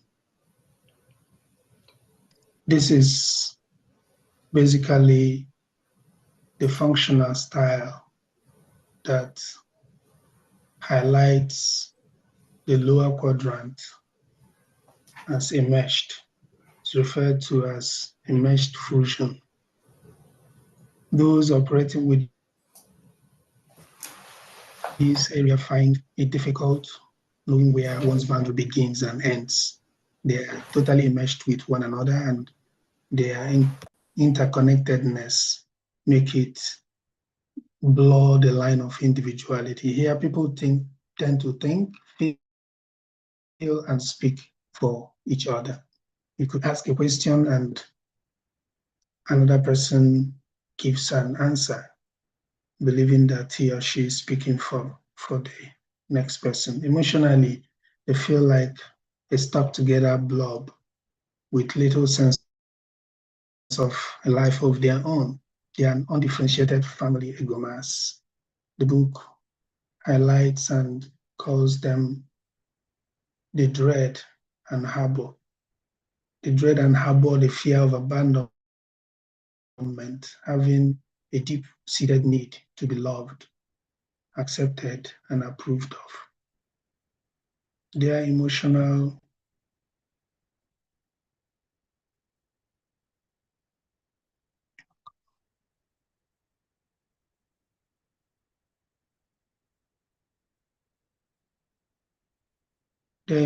life soars when they are praised, and it plunges when they face criticisms. They have little capacity for autonomous functioning. They see independent operation as selfish and uncaring. Then the next quadrant,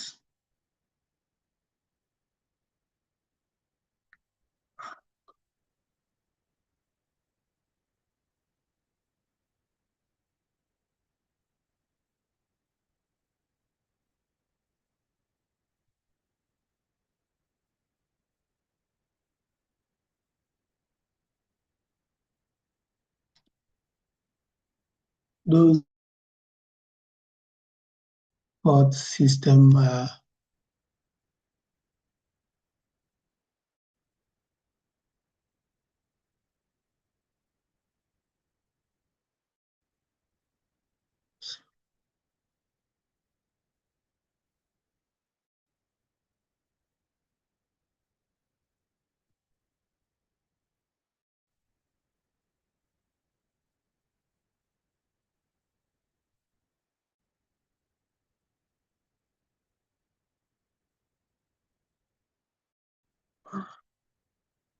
okay. The next is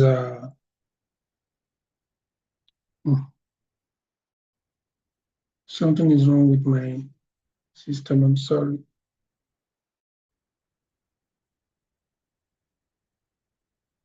The isolated.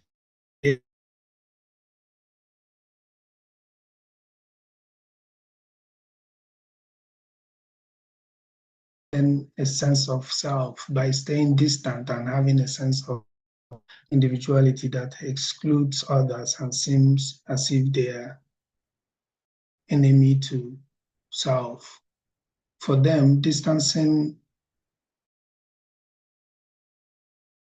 from any sort of too close emotional involvement is seen as the solution. According to their level of sensitivity, Bowen classifies them as relationship nomads.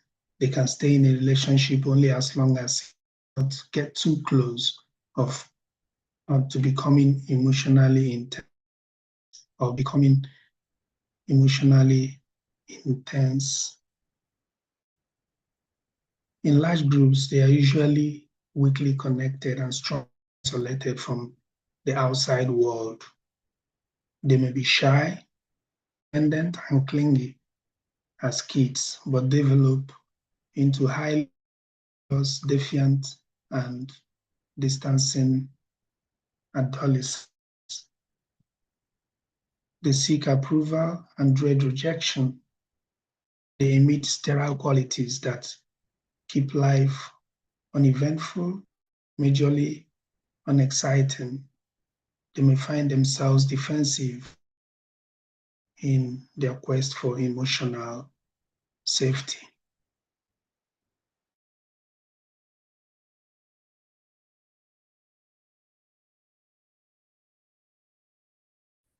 They identified in differentiated folks. The togetherness force is experienced to an interest to others. This allows them to enjoy each other and celebrate the good they experience. For them, there is a thinking through, deciding how self wants to be. The need to maintain and preserve the self, preserving the self, letting each be responsible part of the bargain. For them, people's level of hierarchy, whose level in the hierarchy is irrelevant and de-emphasized. There will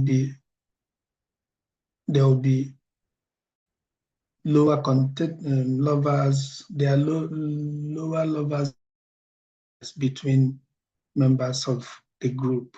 They are to dialogue, but there'll be firmness of belief within being rigid. They listen to critics' position, carefully take their comments to heart. They are relatively comfortable with authorities and respect the chain of command. They strive to be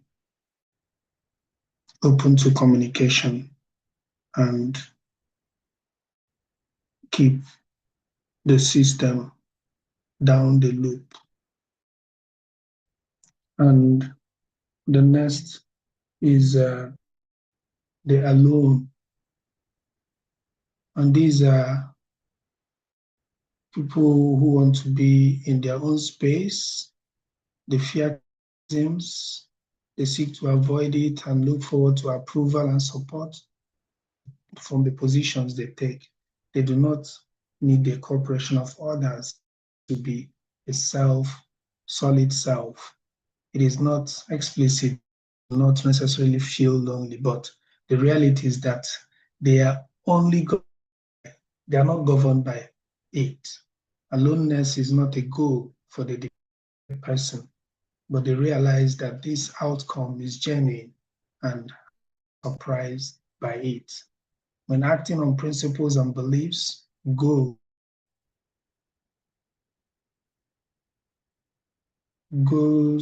and values, they apply solitude as vantage tool, which are tools in time that as a sort of time away from the crowd. Thoughts, cultivate perspectives, and apply objectivity. They are majorly people of action with better developed and stronger sense of self. They do not pander to behaviors that foster or participate in the responsibility of others. Many great people belong to this rank. Ecclesiastical circles, leaders in the wider society come from this rank. They have earned the emotional courage.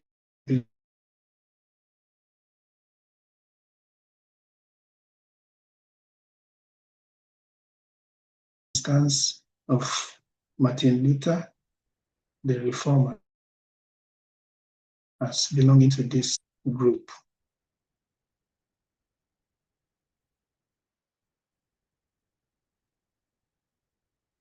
In understanding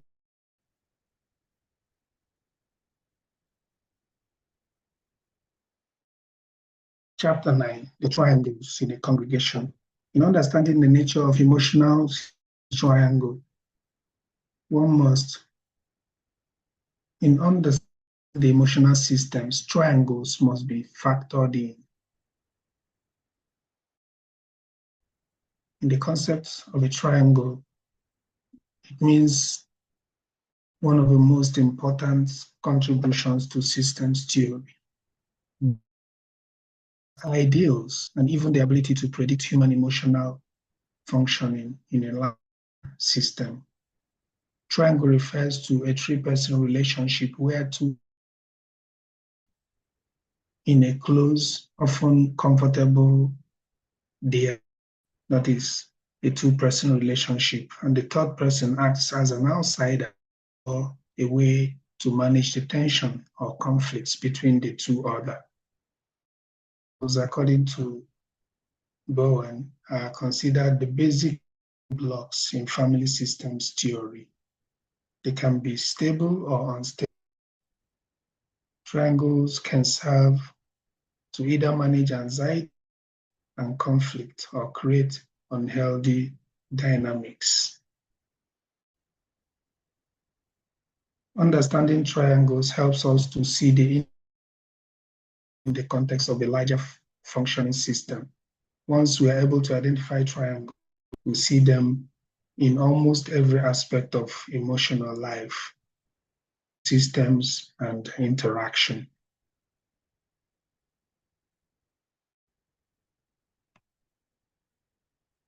Functions of triangles serve to absorb anxiety.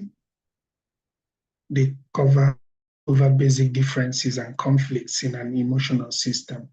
They keep the issue responsibilities fuzzy and confusing, and they help to anxiety levels at tolerable heights.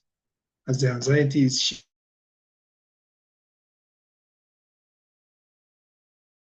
triangle, each triangle has 3 corners. Typically, 2 corners are close and 1 is in the outside or very distant position. In relatively calm times, there are little anxiety to take outside the relationship.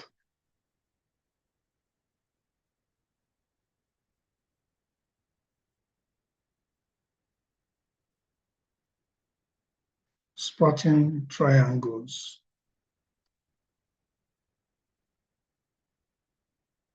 Many triangles are obvious and easy to be detected, but others are hidden. Our best clue to them is our sense of confusion.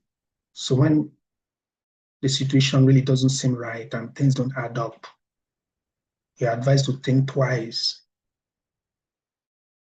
Remember the triangles and ask yourself who else or what else could be involved.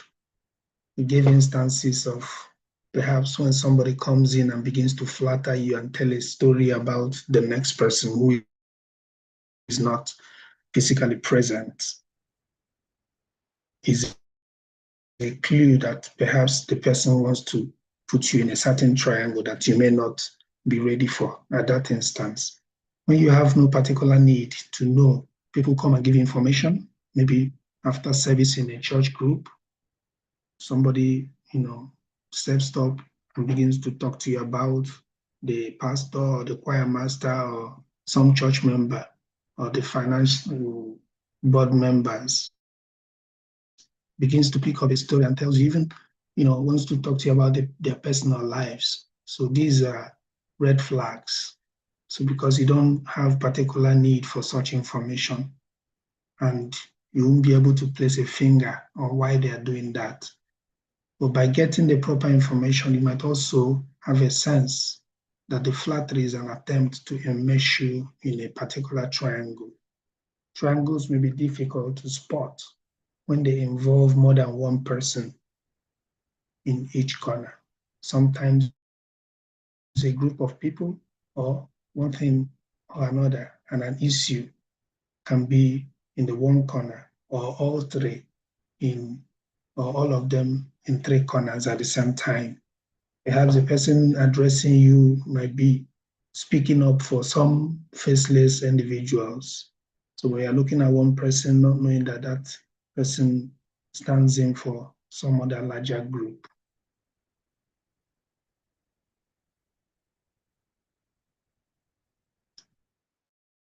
So we have to also note that there are interlocking triangles rarely exist in isolation from the rest of emotional. So for one reason or the other, they are connected. Most triangles interconnect with other triangle system. As the anxiety levels goes up in a system, more and more triangles will be recruited into the process in an attempt to get things settled down. So may have had meetings before coming to you as a pastor or as a chaplain. They may have had opinions that they are not expressing immediately through that singular spokesperson, but they carry the opinions of many more persons. Interlocking triangles are basically an attempt to get to assuage matter. It arises due to the need for either they need your intervention or they want they want your opinion on a very dicey issue. How to angles by repositioning, move and change in a triangle, in any triangle, creates change in all the others that are closely connected with it. The one angle affects the others, repositioning or detriangulating it, behaving differently within the triangular process. They make an opinion of somebody, they want to give info about somebody who's not there, apparently trying to run the person down, talking about their personal lives.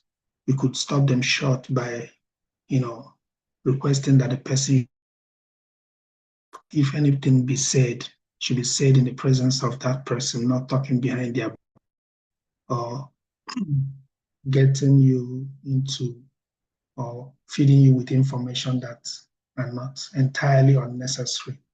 While we may not fully get into the triangles we're part of, we can modify and limit our part in them.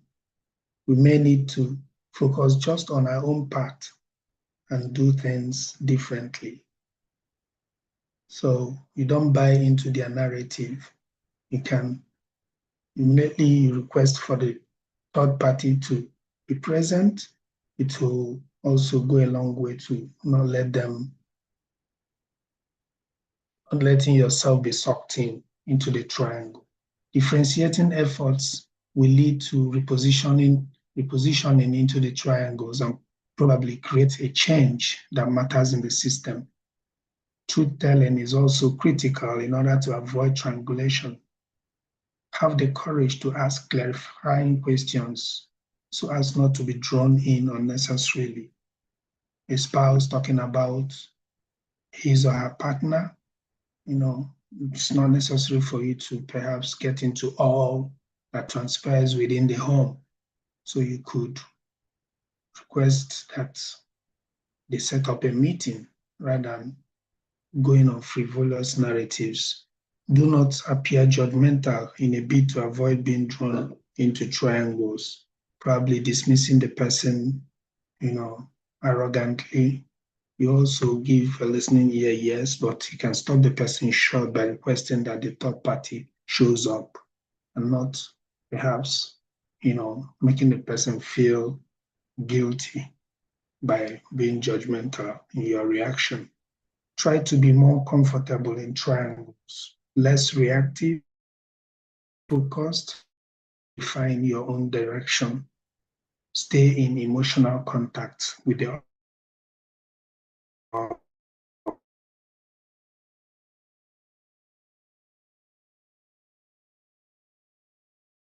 style.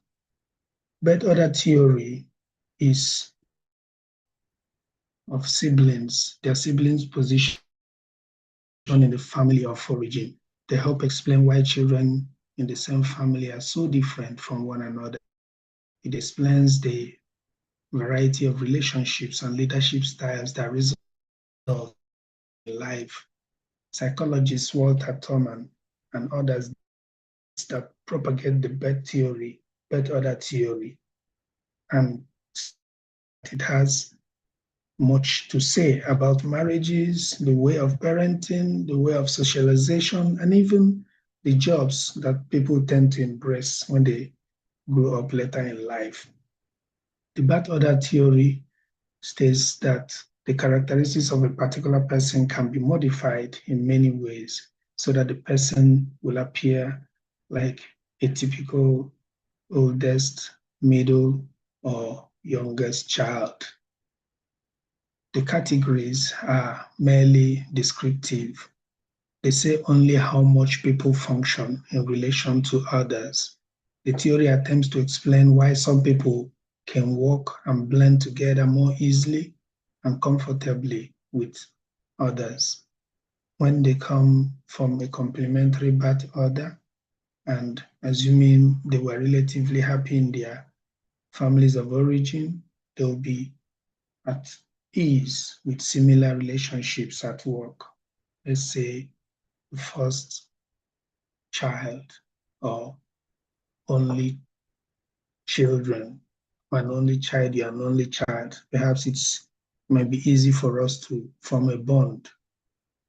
Then each sibling position has its natural strength. Each has certain inherent liabilities and limitations as well. The hope is that the people can enhance their perspectives and understanding of this theory. Oldest children, they're naturally born leaders. They grow up being comfortable, using authority over others. They tend to be more knowledgeable and competent. Younger siblings, they are used to leading. They are usually highly responsible people.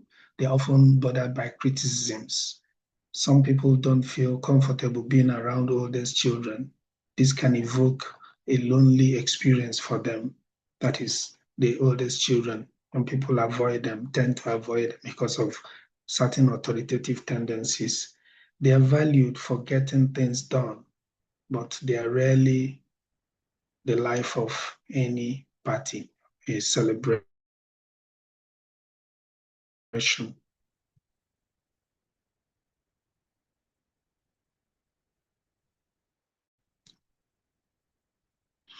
Oldest sisters of sisters, they're usually competent, strong, and having a mind of their own. She's domineering, aggressive, and overpowering, although she finds these labels painful. She's not usually interested in pleasing men or flattering their ego, unless the man happens to be a father figure to her. She's highly protective of her siblings and can be firm with her exercise of discipline over them. She's often branded the mother superior, head nurse, and school principal. These are nicknames that may not sit very well with her. She's primed to serve God devoutly when they are members of a church. She keeps her fingers on what is going on and expects people to be accountable.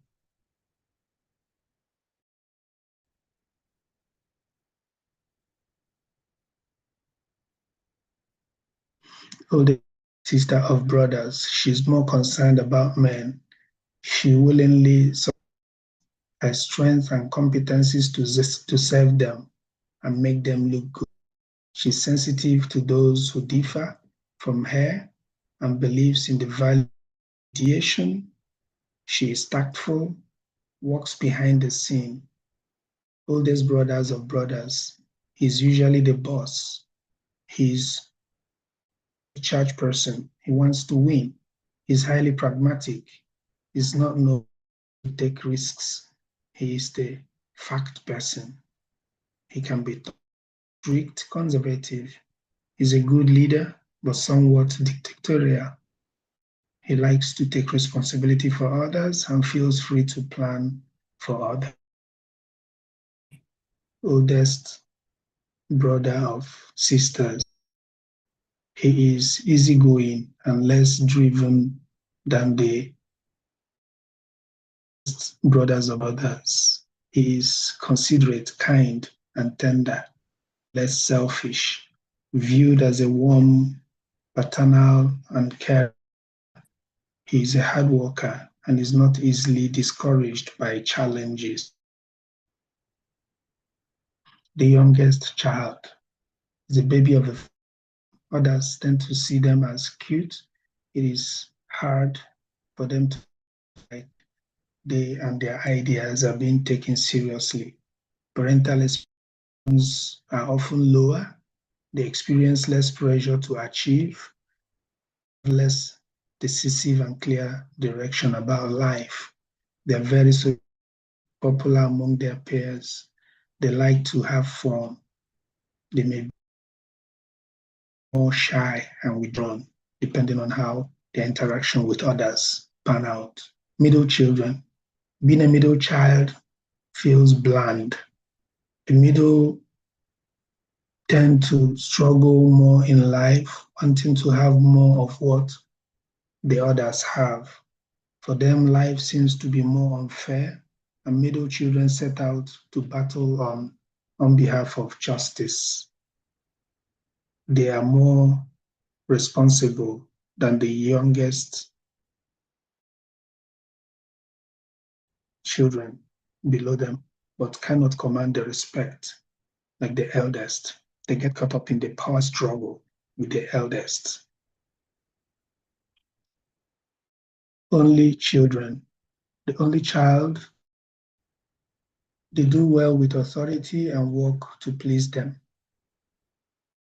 A lot from life and from self. They maintain a lot of stability in a group. Their level of detachment is admirable. They rarely get caught up in rivalries. They are less teamwork and tend to have clearly demarcated boundaries. And the author went ahead to cite lots of biblical quotations and instances where they resonate with places in families. Cain and Abel, Esau and Jacob, Joseph and his brothers, Moses and Aaron, Miriam, Martha, and all that. So their dynamics equally, link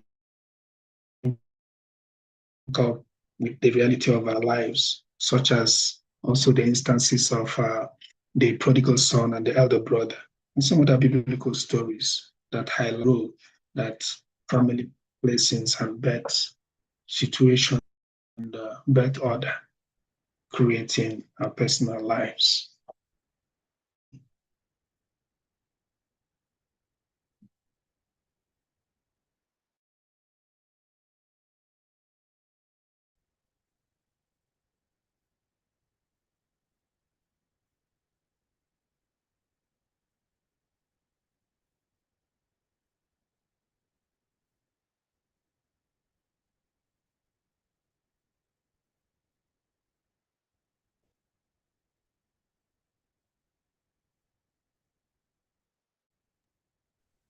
Thank you, Victor. That was very well done.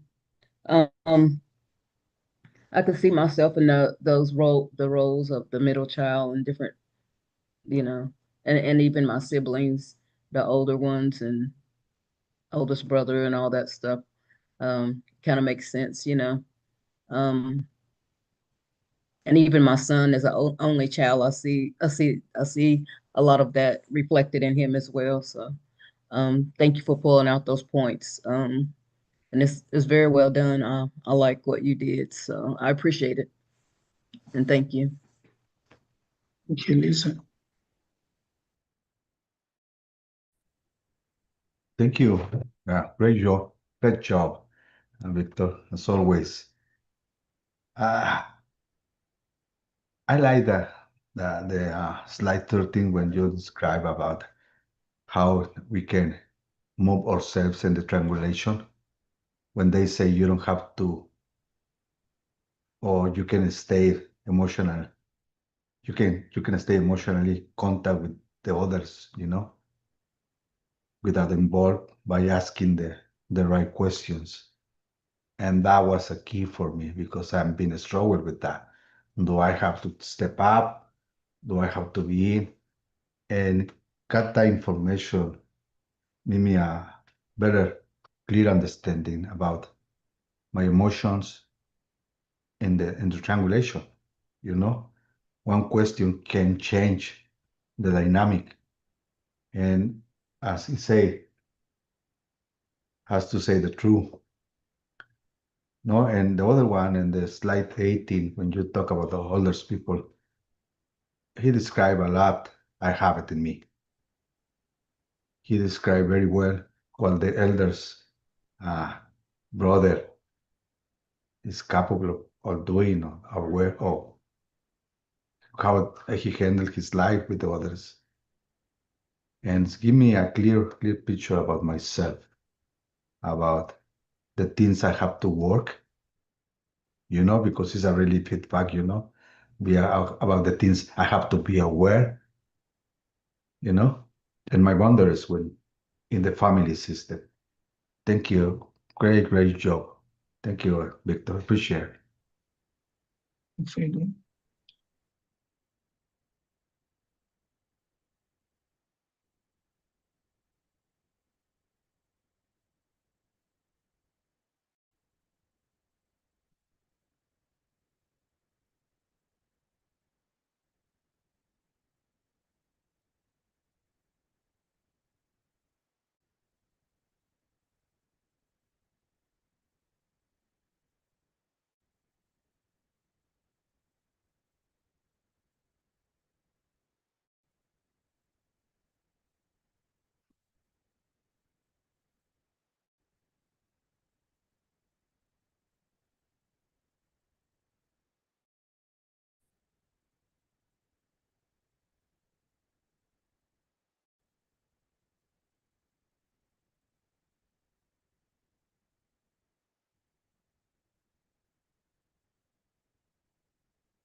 Thank you for your presentation, Victor. Was there any particular thing that stuck out for you that you can apply to your work as a chaplain? Yeah, like others have been commenting about the focus of the book, and it's really ideal for us to understand the family systems theory, because a lot of what we do are also, you know, immersed in our, in order to understand who we are personally. First of all, appreciate why we do what we do. It's not as if it's a determinism, or there's no straight jacket to it. It's not cast, in a mold. But more often than not, some of those behaviors, attitudes really come to the fore. So it helps us in self-awareness, and also for you to interact. Like you used a lot of all that. So when personalities act the way they do and what they bring along makes that, play out in interpersonal relationships. If you get a grips of the systems theory, then help one to navigate.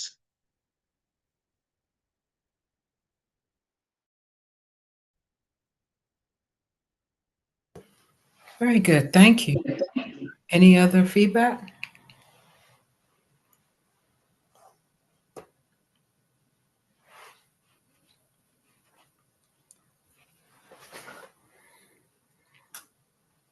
All right, let's take a 5-minute break and we'll come back and receive Alice's presentation. Thank you.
We're all here, Alice, whenever you'd like to begin.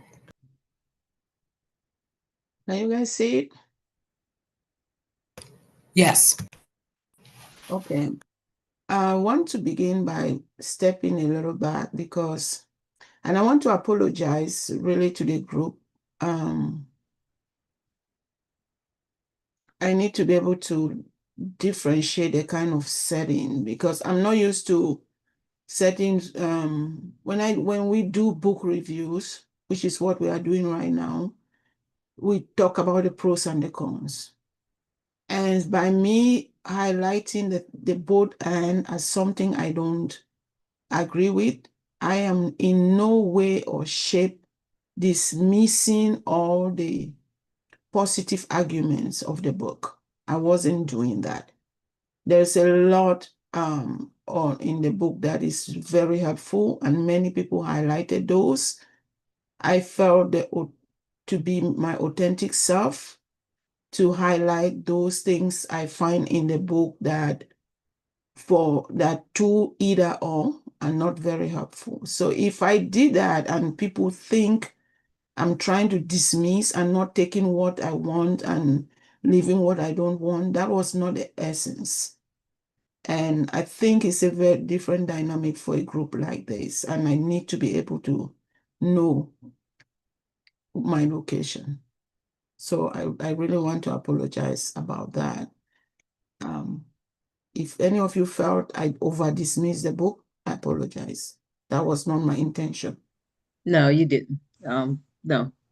We're all here to learn from each other, and what you're feeling is what you're feeling. It was fine. Didn't bother me any. Thank you, Lisa. I appreciate it. Okay, I'm presenting on trauma-informed care. We had that the topic already in, so it is not a topic we've not engaged. I think orientation we did. I think Donna was the one who did a presentation on trauma-informed care. So this is a topic that is very interesting to me, and for all full disclosure, also I am taking a course on trauma-informed care for certification because that helps me a lot in my future role as a chaplain to do it through the lens of trauma-informed care. So I'm doing a lot of work in that domain.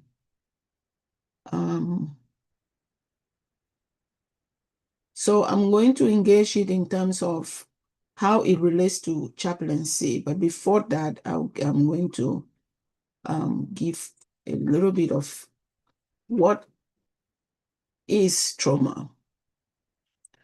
And let's see. I included the whole, let me see. Give me a minute, please. I want to look at something. There's something I'm looking for. Where is it?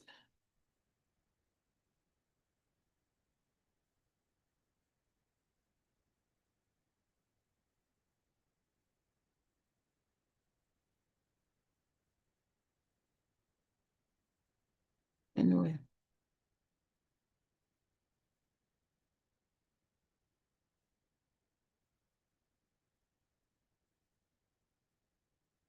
Anyway. Oh, this is, I just wanted, because I didn't define it in the first slide, so I just wanted to define the SAMHSA. If for those of you who are not aware of SAMHSA, it's really helpful. It has a lot of resources on trauma and trauma-informed care. So if anybody is really interested in navigating that more, so I'm using the short, the abbreviated form SAMHSA, but the full definition is substance abuse. Is Substance Abuse and Mental Health Service Administration.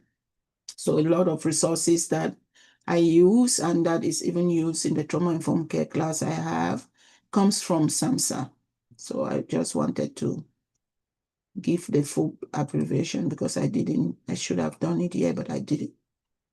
So key definition, trauma is an event or series of events that, one, causes physical harm, emotional harm, and is life-threatening, that feels deeply disturbing or overwhelming, that leaves lasting effect on a person's mind, that is mental health, body, that is physical well-being, heart, that is emotional and relational well-being, spirit, that is faith and meaning. A simple summary would be trauma is not just what happened, it's how it affects your life long after the event is over.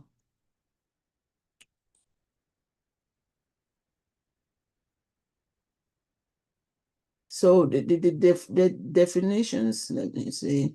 So in this stage, we use the word trauma a lot, and we sometimes mix trauma and stress and shock. So we use them interchangeably. So it's important to distinguish before going into trauma-informed care. When we speak of trauma, it's important to differentiate the terms we use. And again, not every hard moment is trauma, but stress and shock, if unaddressed, can develop into trauma over time. So sometimes we're in a situation of stress, we think it's a traumatic experience. It's not.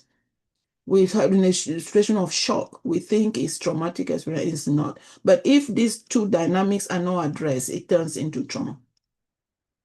So stress is a normal reaction to a perceived challenge or threat. It can be acute or chronic. Shock is a sudden, intense reaction to a specific event. For instance, you have bad news, or somebody dies, or you have a crash. It's a shock moment. So it's a sudden, again, the key term here is sudden, intense reaction. Trauma, however, is a lasting one that exceeds a person's coping capacity. So it's something that has been there for a long time. And a pastoral care note will be here is that the stress can motivate or drain, and often addressed with support. So in stressful moments, you feel so drained that you can't do anything. That is not necessarily a traumatic experience. For in experience of shock, the immediate reaction is to attend to, because it's a crisis moment. The immediate reaction is to attend to it. So, and the kind of thing that is usually done is immediate crisis care. You have to do something like that. But for trauma, demands a long-term trauma-aware, spiritual attuned care. So that is, and that's why it's very important, because if you don't distinguish these experiences, you might be treating everything as trauma, which is not. And most of the time in care situation, people do not distinguish them. So you see somebody will just say, oh, that person is going through some kind of trauma, but that person might just be in a stress situation that is even difficult, draining, and the behavior might look like it is trauma. Somebody might be in a shock situation where you freeze, you can't do anything, and it might be read as trauma. But again, it can turn into trauma when those situations are not addressed. If you have too many stress in your life and you don't pay attention to them, stress can degenerate into trauma. Stress can degenerate into trauma. So now we're talking specifically now about trauma, types of trauma. So you have 4 main types of trauma. You have acute trauma, which is a single shocking or distressing event. For instance, a car accident, natural disaster, physical assault. This, again, remember that it can be a shock, it's shock, but when it's not addressed, that moment becomes traumatic. So it's an acute trauma. We have chronic trauma, that is repeated and long-term exposure to distress. Example, ongoing abuse, bullying, or neglect. something that you experience through your lifetime, you experience that. That is acute trauma. And sometimes it's also not, sometimes it's normalized in a sense that people don't know that that thought of it, that experience is chronic trauma. So you're living with chronic trauma, but you are not calling it chronic trauma because you don't have the term to use that. But especially you have in women who've gone through sexual violence or children who have been bullied all their life, neglected, they go through what we call chronic trauma. Then you have complex trauma, which is multiple traumas at the same time, often starting early in life and involving relationships. And example of that would be a child growing up with abuse, a child growing up in a violent situation, chaotic family, and a child that is growing up with neglect. That is an aspect of developmental trauma because early on in their life, they were neglected, that become dissociated, and in life they go through this type of complex dynamics of trauma. So trauma passes down through generations of family. This is historic or intergenerational trauma. This type of trauma passes down through generation of families or communities. A case in point, people who have real bad experience of slavery or genocide, colonization, displacement, all of that will lead this intergenerational trauma. So that is often dismissed. It's like, especially when you have the experience you have like in post-colonial literature, someone to say, why do you do post-colonial literature? Because you still remember, there's still the remembrance what colonialism did and the havoc it did. For those who experience it, there's that intergenerational trauma that people who grow up in that context grow up in that kind of trauma. Same thing, people who experience slavery, right? They grow up with that intergenerational trauma that people were like, oh, we are post-slavery and all or not, but they still have ripple effects. And those ripple effects are what becomes a historical or intergenerational trauma. So trauma looks different for everyone. Some hurts are sudden, others last for years or even generations. And in that, especially like colonialism, slavery, and genocide, and like all of that, like Rwanda, the Rwanda genocide, or countries where they've experienced genocide, that is not something that lasts for a short time. It has ripple effect for generations. Now we know the different types of trauma. Then now let's start looking at the historical evolution of trauma and trauma-informed care.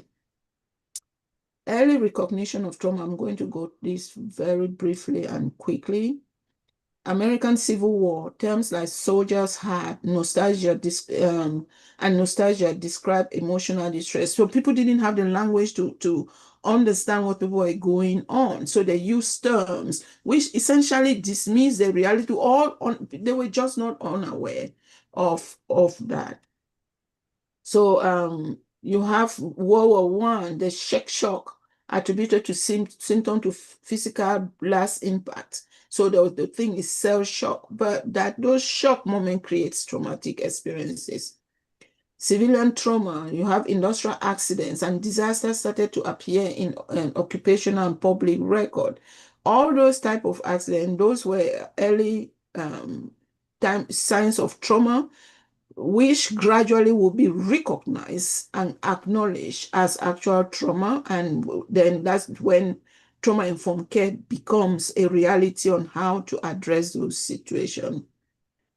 Trauma reactions were seen as moral failing, like a soldier who is really traumatized, they see that as that soldier is not strong enough, or somebody who is you have like accident at work and that takes a toll on your mental health. They see that person as morally not strong enough, or even if more ethics is not brought into it, they saw it as personal weakness. It was never taken serious. We also have like psychoanalytic foundations in early 19th century.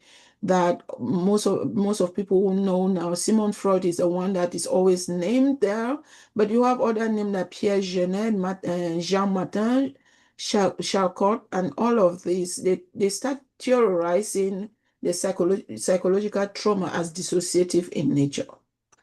And they introduce the idea that trauma impacts the mind even without physical injury. So you might have an accident, there is no injury at all, no sign at all, but it still impacts the mind.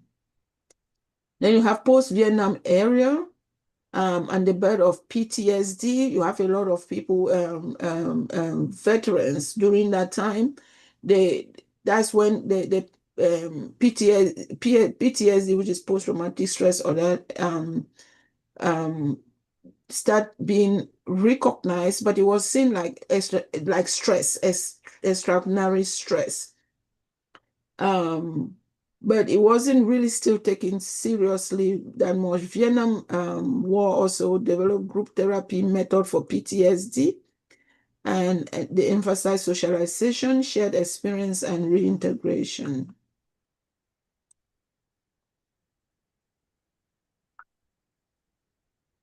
So in 1900s to the 2000s, you have a expanding scope in trauma, where they start recognizing childhood sexual abuse, domestic violence, rape trauma syndrome, and the interpersonal violence became central topics. So they start talking about these situations as abuse, as trauma. Then the rise of trauma-informed care, then which was again the real person who used that term was Harris and Fallon in 2001. They introduced the term trauma-informed care, which shift it from the discussion on really a paradigm shift from asking what's wrong with you to what happened to you. So that there was huge paradigm shift by the introduction of trauma-informed care. So the key concept there was they recognize trauma as pervasive across population. A pervasive all care setting must shift policy, culture, and practice to prevent re-traumatization, because even the kind of question that is being asked, if you ask, they say, what's wrong with you? You are re-traumatizing that person, rather than like, what happened to you, that invites the ability to be able to talk about what they are going through. And also key concept in terms of survival empowerment and voice became central to healing since the introduction of trauma-informed care. In the settings of public health too, SAMHSA and the national studies, you also have the ACE, which is Adverse Child Experience, the documented trauma long-term impact across physical and mental health. Then trauma became a public health crisis. You see a lot of development to get into trauma becoming public health crisis that requiring systemic responses in healthcare, education, justice, and ministry. Now, the consumer movement also influenced the trauma survivors, especially women, veterans, marginalized communities, and they advocated for dignity, the rights in treatment planning, humane, person-centered care.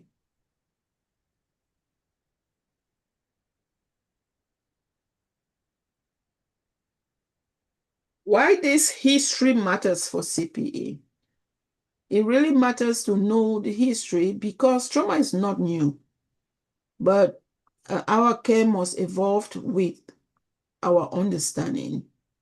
Today's chaplains are part of a legacy shift from clinical detachment to relational presence to advocacy and holistic care.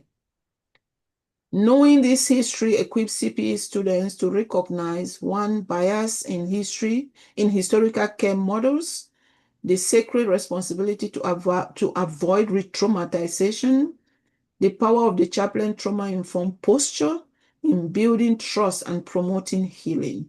So that's why this is the history of trauma-informed care is crucial to be able to do that.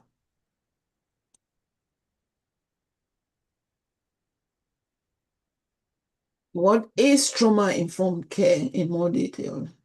Trauma-informed care is a way of providing support, again, providing support, that's key term, that understands how trauma affects people.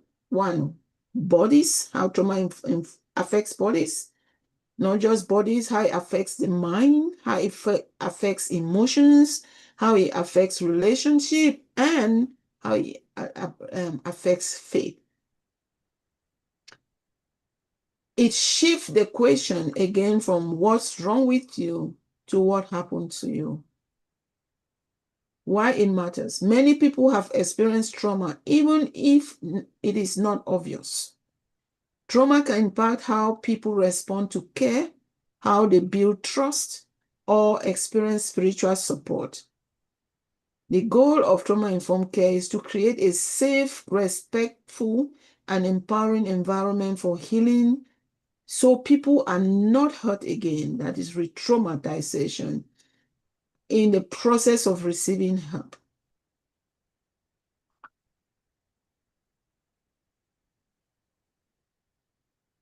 Now, again, SAMHSA again, I'm putting this here because it's very important.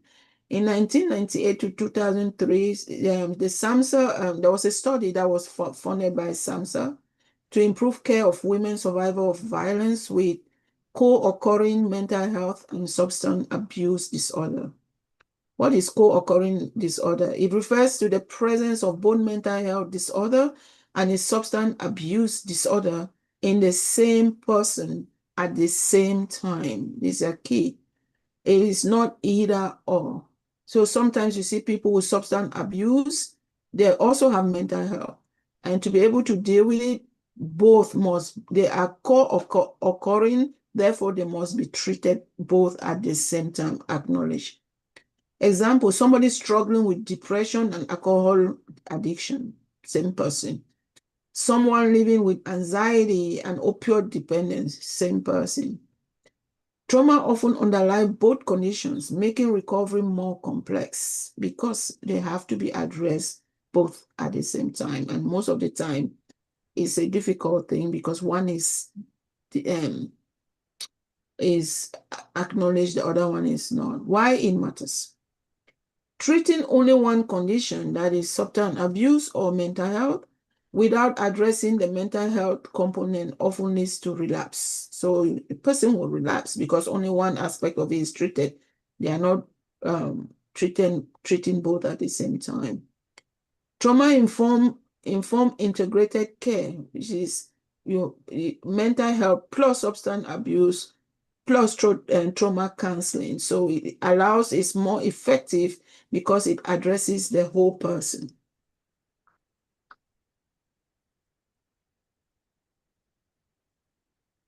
Core values of TIC, which is again the SAMHSA 6 principle that is widely used in all trauma-informed training. They use a lot of SAMHSA. So you have the 6 principle, which is safety. Safety in terms of physical, emotional, and spiritual safety come first. That is the very first principle. Trustworthiness and transparency. The caregiver must be honest, clear, and reliable. Peer support, that is, healing happens in connection with others, not isolated, in connection with others. Collaboration and mutuality. Power is shared. Everyone has a voice, not just the caregiver, but the care recipient. There has to be collaboration and mutuality there. Empowerment, voice, and choice. People lead their own healing. That is giving the agency to the care recipient to be able to make decisions for themselves rather than making decisions for that person.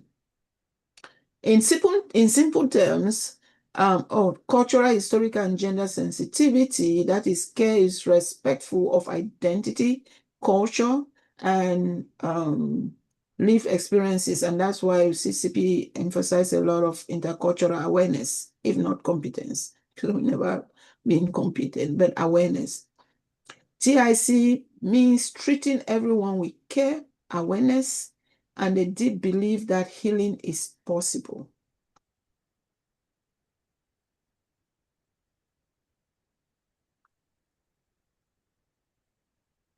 Chaplaincy and trauma-informed care.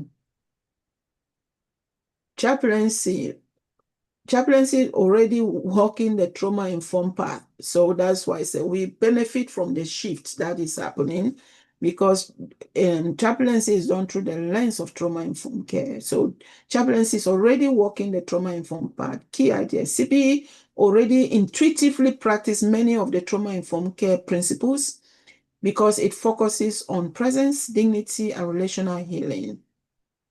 TIC gives us shared language for the sacred work we already do. And now I'm going to go through those 6 principles and how chaplaincy again does that.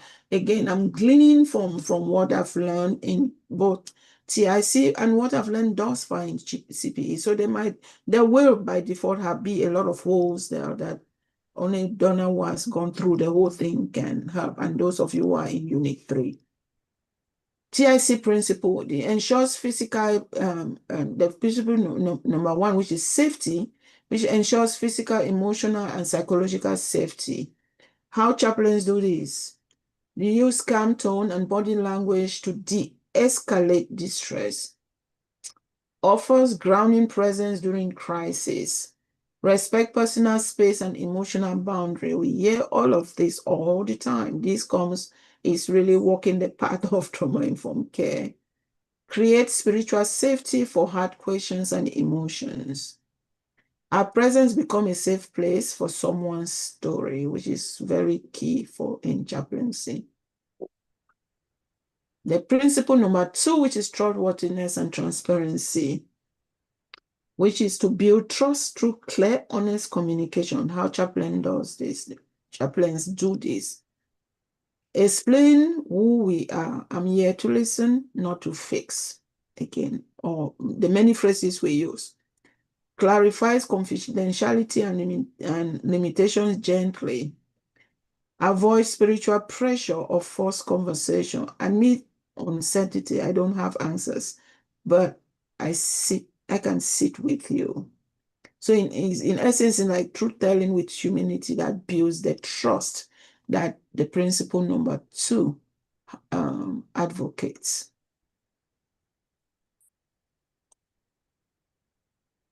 Principle 3, peer support. Allows for healing happens through mutual connection. How chaplains do this? Work with people, not over them. Share from woundedness when appropriate.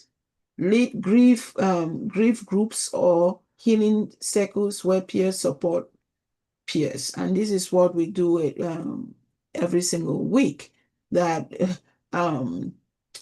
we share from woundedness. We don't see ourselves as people detached from our own wounds. We are able to be aware of our own experiences, be the traumatic experiences, shock experiences, or even stress experiences. Sometimes we say, I'm tired, I'm stressed.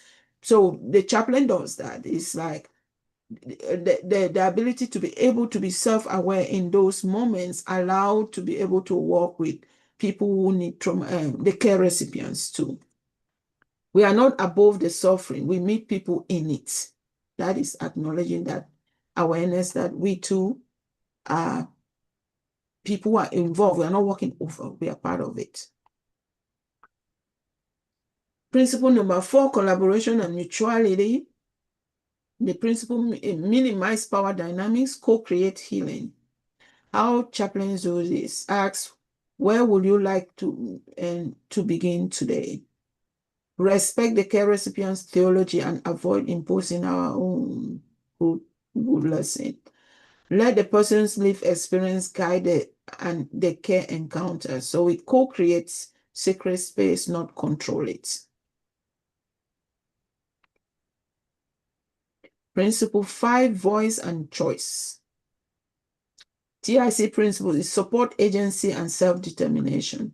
How do chaplains do this? Offer spiritual choice, prayer, silence, scripture, or none. Center the person's story and spiritual interpretation. Affirms dignity in spaces where people feel voiceless. And in doing that, we say, you matter, your voice matters, your story is secret. And we see that in the verbatims, and we see that even in our sharing of our care encounters, that it comes again and again. We should also show that what we do is grounded in TIC.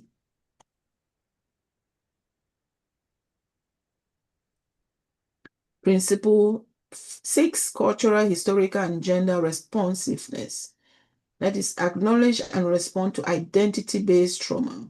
How do chaplains do this? Practice cultural humility and interfaith sensitivity, which is, again, we focus on that a lot in this class.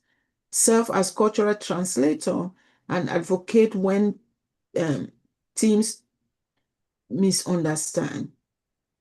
Examine our own bias and build bridges across difference.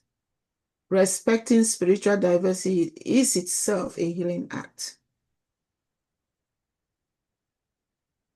Principle number 6, historical and cultural and historical and gender responsiveness.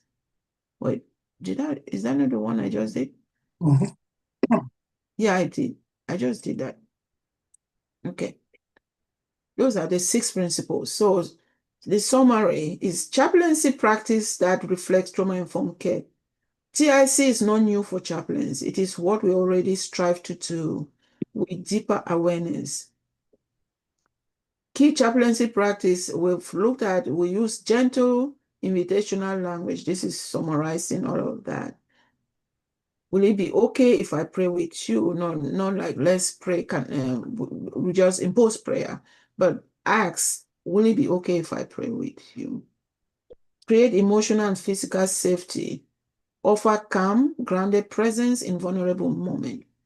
Honor silence and tears. Recognize them as sacred form of communication. Support choice and agency. Let care recipients decide what spiritual support they want or they don't want. Stay attuned to body language and nonverbal cues. Trauma speaks through more than words. So it's not only words that is articulating trauma.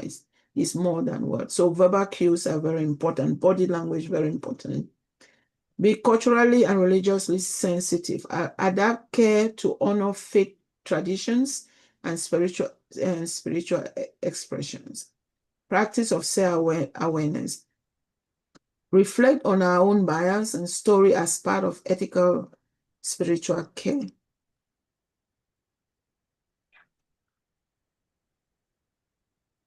Now, this is it, because as I say, there is now a new shift that is happening, which is good. There's new shift that is happening. You have trauma-informed care was powerful beginning. It helped caregivers, clinicians, and chaplains understand how trauma can shape a person's behavior, emotions, and spirituality. But TIC often focus on the damage done. Healing-centered engagement, which I included in the references, a link to a very important article and a website that really is doing this healing-centered engagement, which is, again, it's not displacing TIC, it is adding HCE as both, and that both should be held together for a holistic way of dealing with trauma. So TIC always focus on the damage done. Healing Center engagement developed by Dr. Sean Gimwright invites us to look beyond the wound. Rather than asking only what happened to you, HCE asks new questions. What's wrong with what is strong with you? That is focusing on the strength. What is possible now? Where do you feel most alive and connected? And if you look at this is what chaplaincy is doing, right? It's with a lot of this HCE philosophy is already what chaplaincy is already engaging, but we might not use the term that is in healing-centered engagement, but that is what is being done.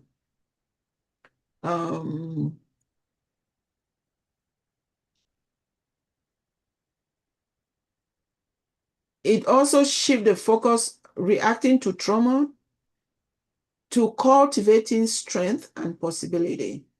Seeing people as shift from seeing people as broken to honoring them as whole and resilient. A shift from walking in isolation to promoting healing in families, communities, and cultures. Again, for those who have not done HCE, a beginner-friendly takeaway will be that healing-centered engagement reminds us that people are more than their pain. They are storytellers, so they tell the story of their own pain or their survivor journey. They are survivors and creators of new futures. As chaplain, we work with them not just through wounds, but also towards joy, justice, and meaning, which is already what chaplaincy is doing. Why it matters? It aligns with how we see the Imago Dei, that is the image of God in every person. It invites us to support not only survival, but also flourishing. Also emphasis on flourishing, not only to survive. It encourages chaplain to celebrate cultural strength, resilience, and hope, not just provide comfort. So HCE adds to TIC and for a holistic address of trauma. So yeah, the difference on a table that if you want, I can send you the PowerPoint and anyone is interested. Trauma-informed care, healing-centered engagement. Again, they are not either or. HCE complements what TIC does. So it's focused on trauma and its effect is focused on strength, culture, and possibility. Ask what happened to you, ask what's strong with you, and what is possible. What is possible? Grounded in pathology and response, grounded in resilience, cultural identity, and empowerment. Seek to avoid re-traumatization, seek to promote collective healing and thriving. Often individualized care, include community and civic engagement, create safety and support, build power, purpose, and belonging. And again, this is really bringing holistic care, like when we have a care recipient who is going through stuff, and our ability to move just beyond that care recipient to looking at how we can provide care to build to the family, also to build that cohesive as a sort of holistic approach to healing is better. But again, chaplaincy doesn't do that. It's not that. I don't think we deal with the care recipients, but most of the time we don't deal with the family or we don't deal with the community within which that individual is. But that is a call. HCE is calling for that kind of engagement. So this is the reference I alluded to. These are very, very helpful. And where did I? Yeah, did I think I missed one. I can add that. Okay, let me stop sharing.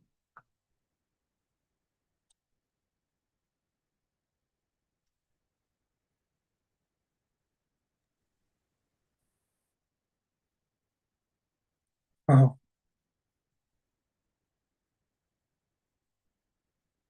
Alisa was beautiful. That was Thank you so much. so impactful. Although you promised already, I'm requesting, I know, I suspect others may also need it. I need this. That was for me. So I wanted to spiritual space and sacred space. Could you help me unpack it a little bit?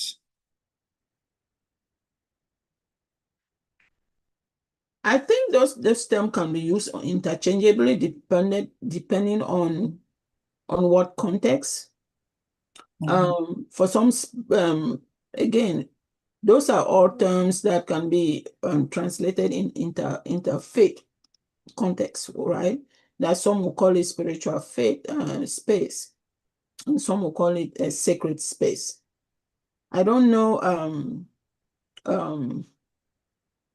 For me, when I use those terms, I use it interchangeably. Now, it depends who is the care recipient. Then I choose what is the most appropriate term to use at that moment.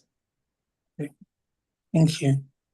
Once again, I really appreciate that. Was a very thoroughly researched work. Please, you have my email. No, I'll send it to the entire group, I'm sure, for Thank you. anybody who want it.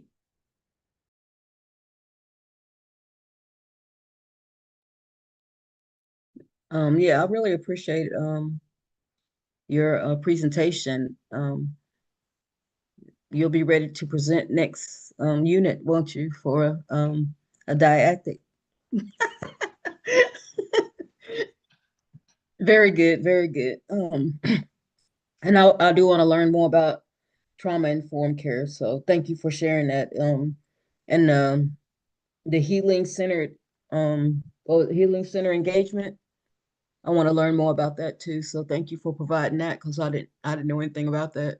So and that is something that we need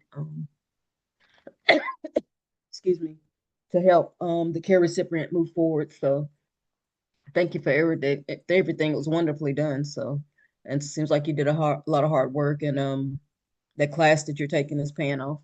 So thank you, Alice, for everything. Thank you. I appreciate that, Lisa. Mm-hmm.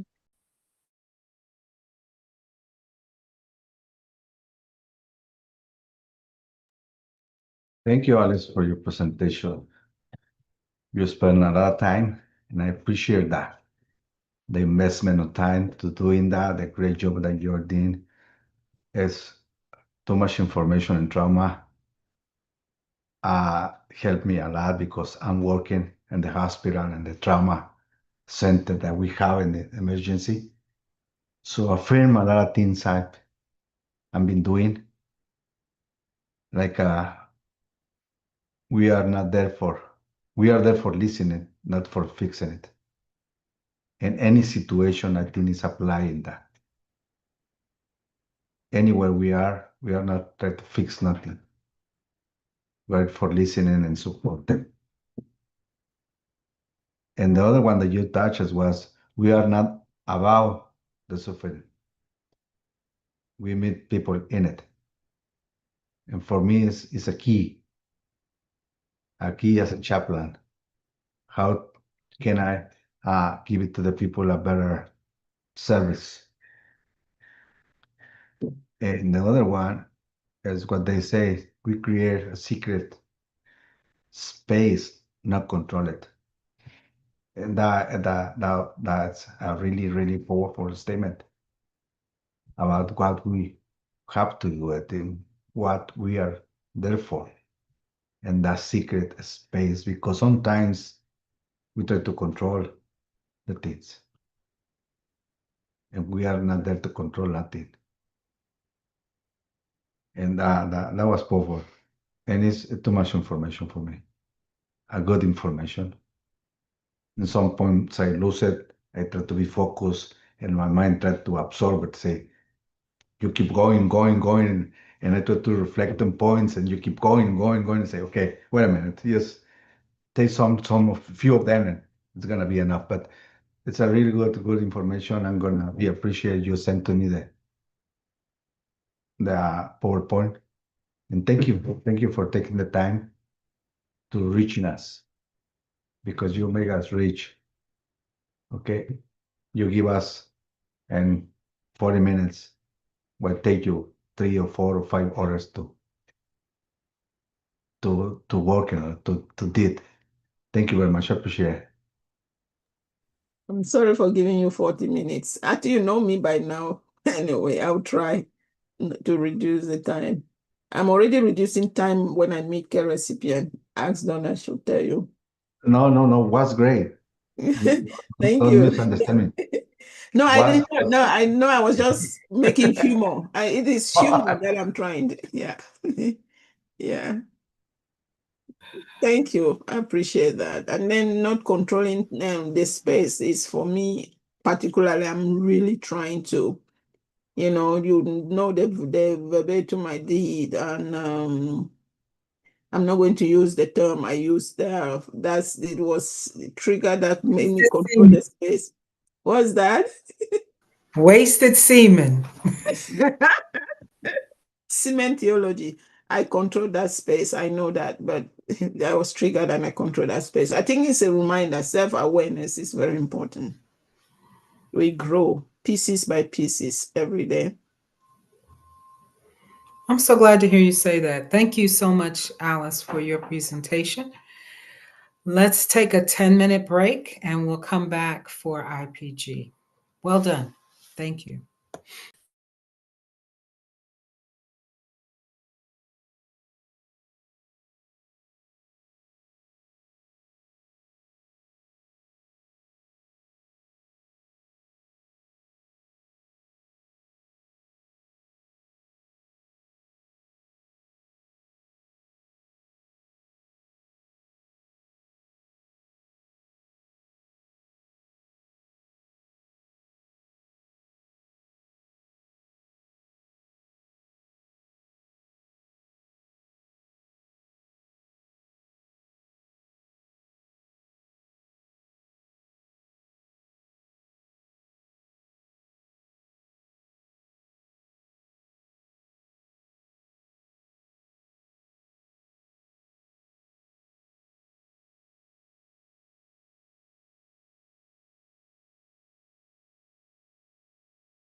Welcome back, everyone. We have had a lot of really good information that we have shared with one another today. Thank you all for all the very good information and insights we've had.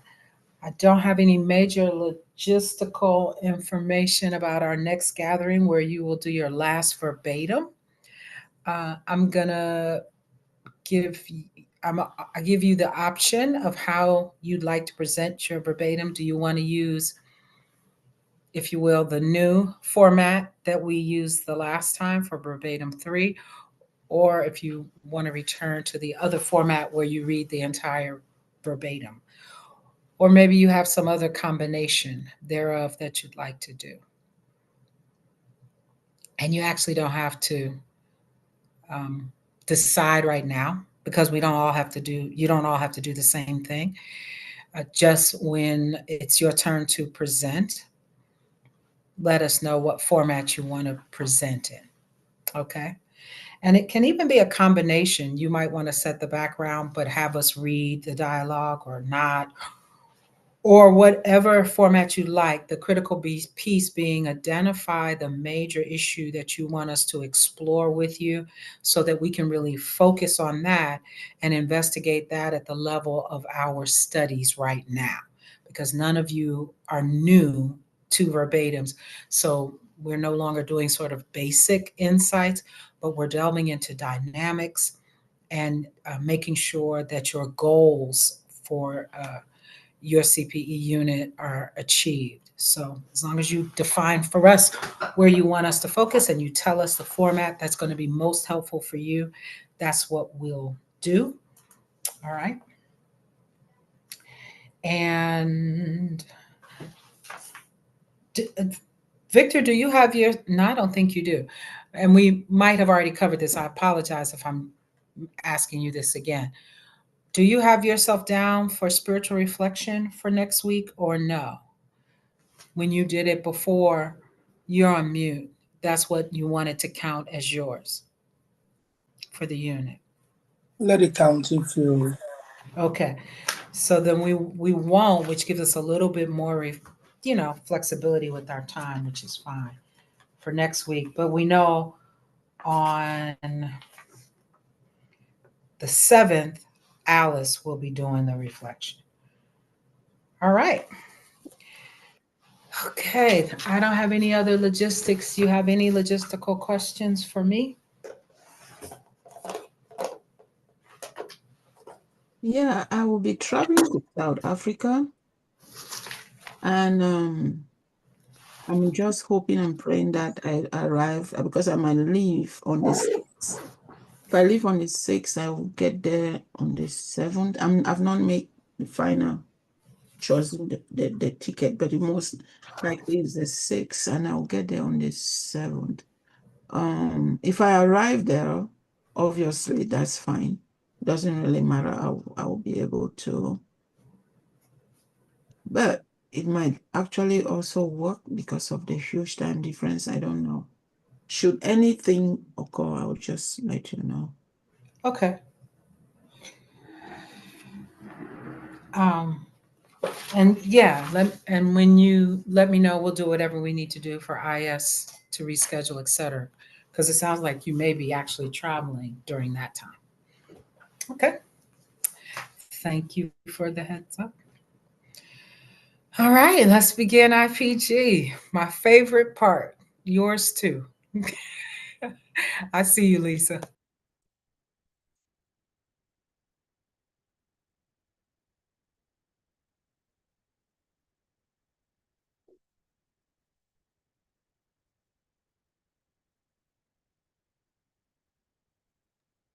Let me claim a minute. I'm still very stressed. I arrived from Florida at 4 a.m. today. So I've not one bit slept, not even 30 minutes. Our flight was supposed to arrive at 9:30 last night.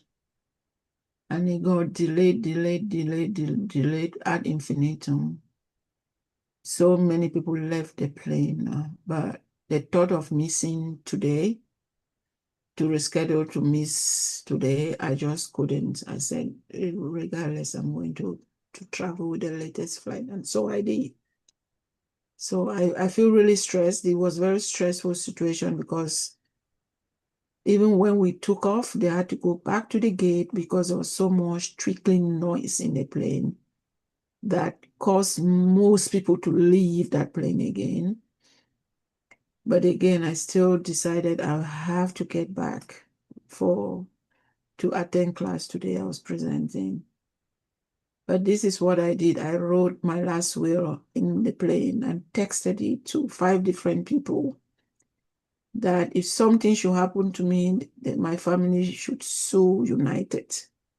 Because I was in the plane with all 3 of my kids. And they say we'll be safe. And yes, but that's what stress will make you do. I wrote 5 different people telling them what to do in case we are not alive. Anyway, I was.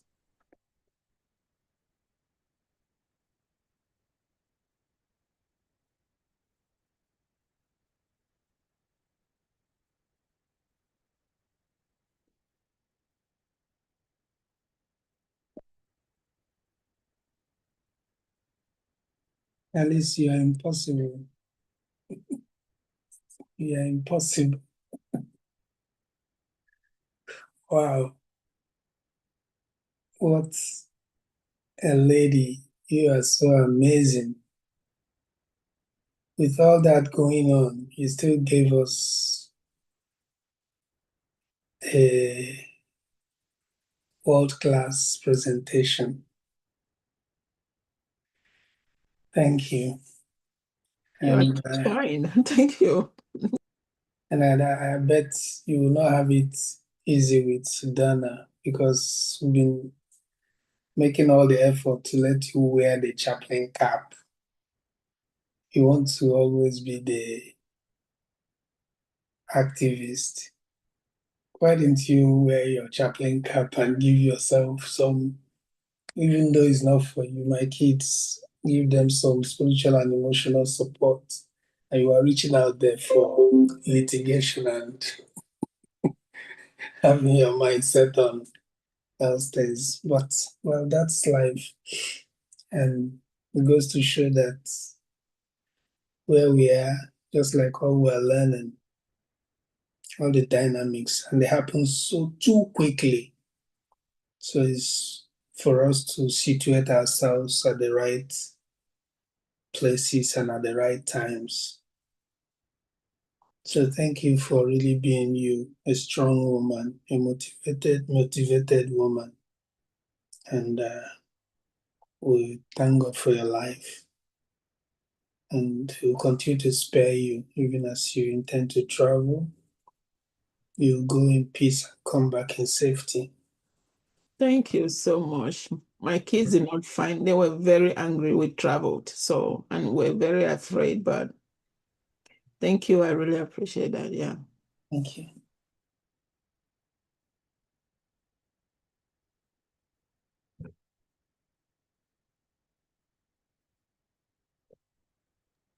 Yeah, thank you, because you did present to us well, and we appreciate it.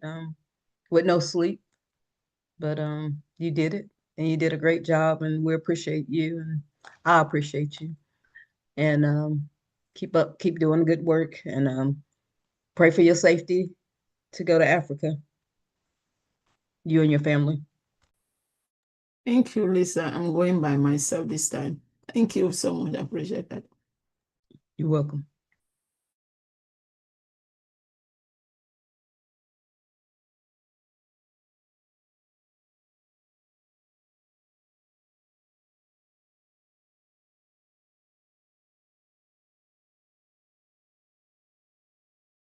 May I ask a question, Alice? Sure. That's quite an experience. I mean, I can't imagine in that moment you thinking, hey, let me send out, a will requesting of you know, if just to think to do that, even the suing of United Airlines. I'm curious, can you recall some of the feelings you had going on, and can you share those with us? Yes, I had anxiety, real anxiety.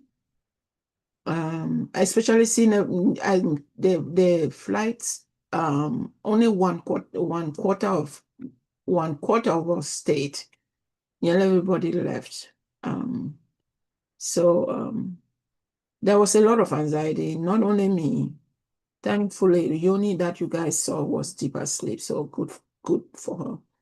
Yeah, but there was a lot of anxiety there. Yeah. And the guy kept saying, we'll be safe, we'll be safe, we'll be safe. Then we are we've done all the wrong way, as you know. It was just about to take off. The twinkling noise forced him to come back to the gate for another technical issue after so many technical issues that night, you know. Yeah, but I was feeling a lot of anxiety. That's what led me to say, oh, gee, I have, thankfully, I have my T-Mobile allow you to have internet in the flight.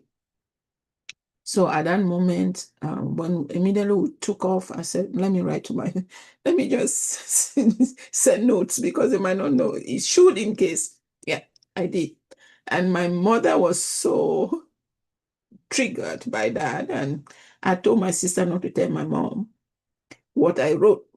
And my mom could not sleep until we arrived. So maybe it was a bad idea to write it, but I did.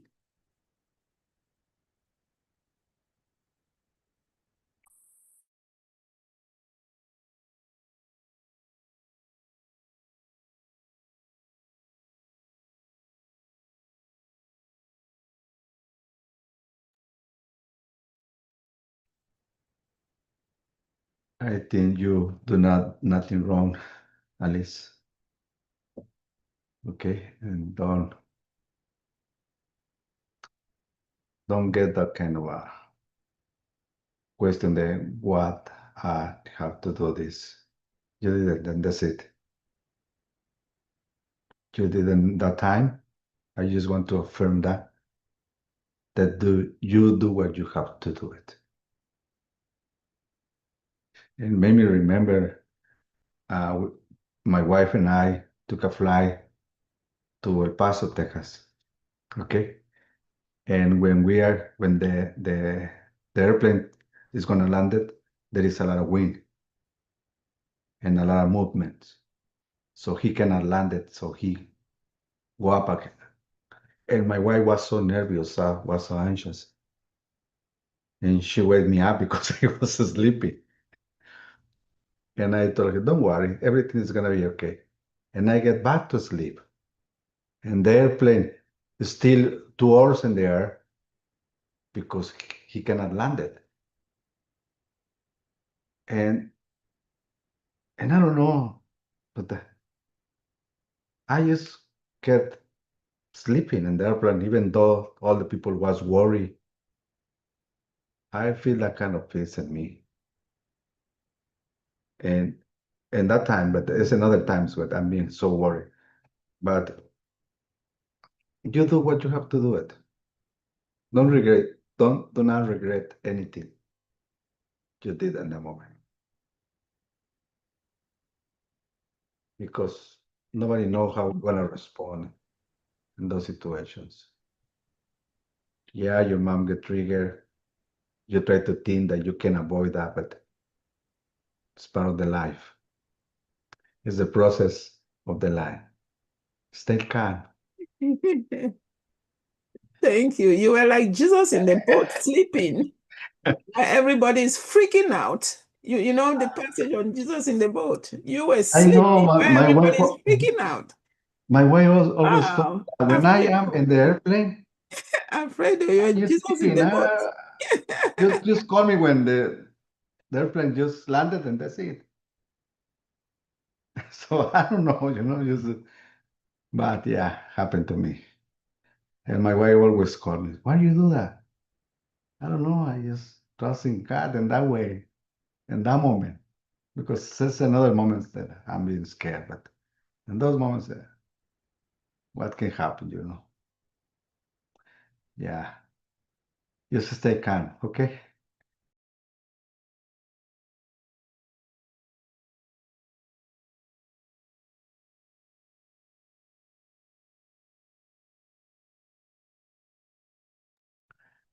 I'm gonna add that to my reflection I'm gonna add that to my reflection. If you're in an airplane and you have feeling struggles, it's part of the life. Stay calm. Be in peace. It's just part of the process of the life.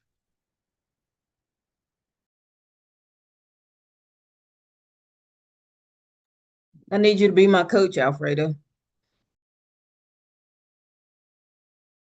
Is that, Lisa?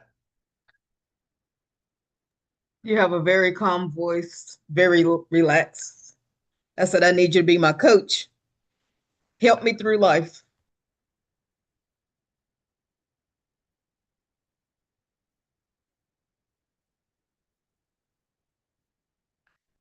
All I want to do is when I do that reflection, I maybe remember that flight when everything has a struggle.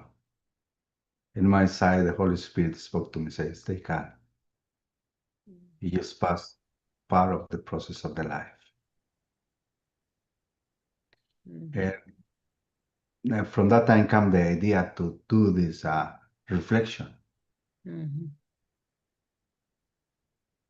Because the 4 seasons I write it down have been true. I crossed the area, and like right now, Alice, she understand.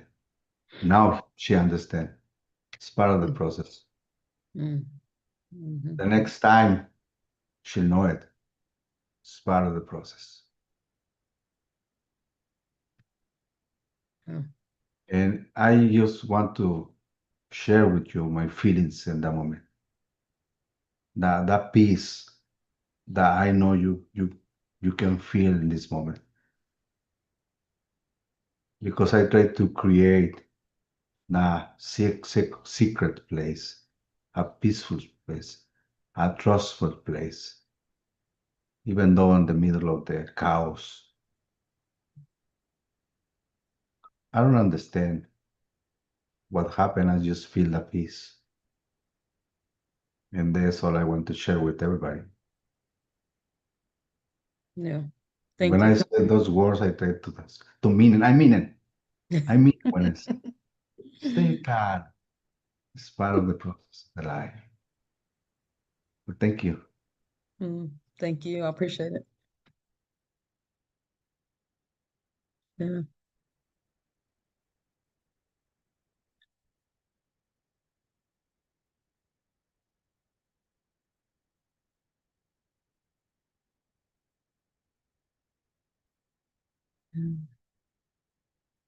I couldn't help but look at my feelings wheel because you said peace, and I wanted to see some other things since you were able to name a feeling, Alfredo. And it also says content, relaxed, tranquil, harmonious.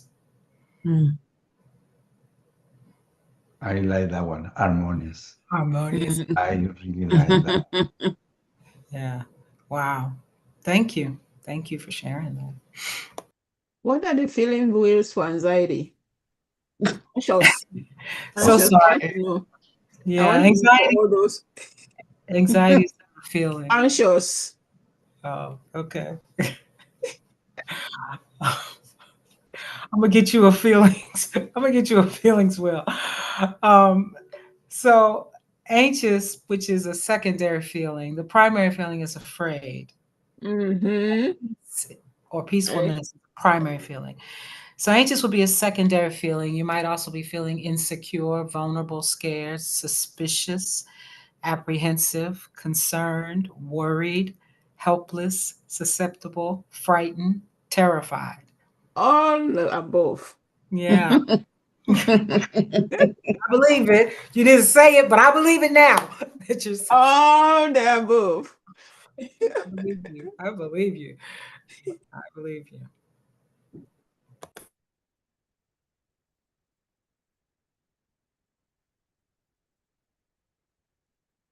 Yeah.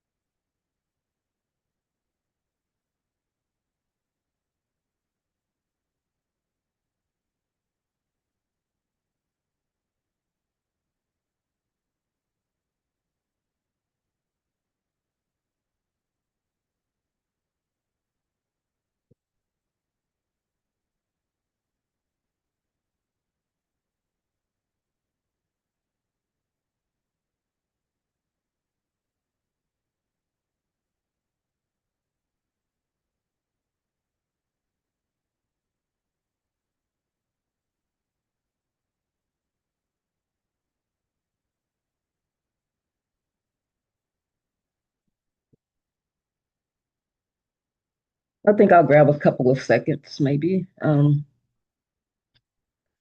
told you that my goddaughter was here last week, and it was nice to have her here. We did a lot of good things together, um, and everybody's always saying she's kind of quiet, don't talk or anything, but God help me, she talked the whole time. She talked every which she always do when she's here. She talks, you know. And even when I was in here trying to work, she was sitting on the floor just talking. I'm like, okay, let me just get off this and give her my undivided attention. But um, I know she feels very comfortable and loves being here, and she hates to leave, and she wants to come at least 5 times a year. But I just this year has been kind of packed, and I couldn't do it. And she was planning for the next trip, and I'm like, not Thanksgiving, but Christmas. I promise. Christmas, everything will be done. So come at Christmas. And I've had a lot of kids over the years. I mean, a lot of kids that I have invested in, and they've stayed with me, and I've taken care of, and different things. And now, her mother is pregnant again, and I'm like, I'm out. I can't do no more. I can't do no more kids because I'm 62, and I'm trying to get my life together and get myself together. And it's not that I don't love kids, but I can't do anymore. Mentally and financially, I can't do any more kids.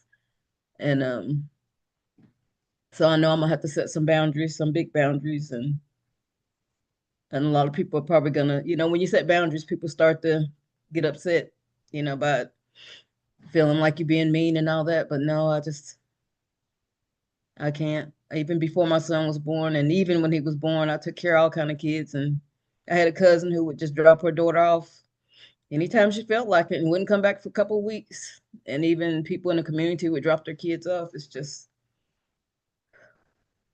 I'm over. It's not that I'm over it, but I'm exhausted with that part of my life. You know what I mean? So, and not to mention having seven kids. My mom having 7 kids. So, yeah, it's. I guess I'm struggling with that boundary thing, but I know I'm gonna have to set it just for my own mental health because I just have so much going on that I can't take on another kid. So, and even people would just call me, oh, can I bring such and such for a week? And like, you know, so, and I just have to say no, you know what I mean? I need some support and saying that no is, it's okay to say no, you know what I mean? Because sometimes you feel guilty about it, but for my own mental health, I need to be able to say no. So that's my share. So, but, yeah. I truly affirm you in that, Lisa. And when you find tips in saying no, please share with me. I would love to be able to say no. Yeah, but Yeah, affirm that is indispensable. hard. Yeah. Yeah. It's hard, but I'm gonna have to because no, because I want to fully invest in the chaplaincy thing, and I will have to have time for that, you know. So Can you say more about what you mean by fully invest in the chaplaincy thing? I want to be able to be maybe go to another church for a couple of years, but then after that, I want to fully just like be in a hospital or be somewhere where I can be a chaplain full time. I want that to be my work. You know, I don't mind being a pastor, but I'm kind of getting to where I don't want to do that vocation anymore. I want to step into something else. And um that's what I want to do. I want to be a chaplain full time. Are you feeling called to that, being a chaplain? I have been, yes, since I was in seminary, but it never worked out for me to take the classes or anything. Um, and it keeps coming up, it keeps coming up. So I feel like I feel for me it's the right thing to do. Yeah. So that's where I'm headed. That's my goal to kind of get away from pastoring and move into chaplains, being a chaplain, you know.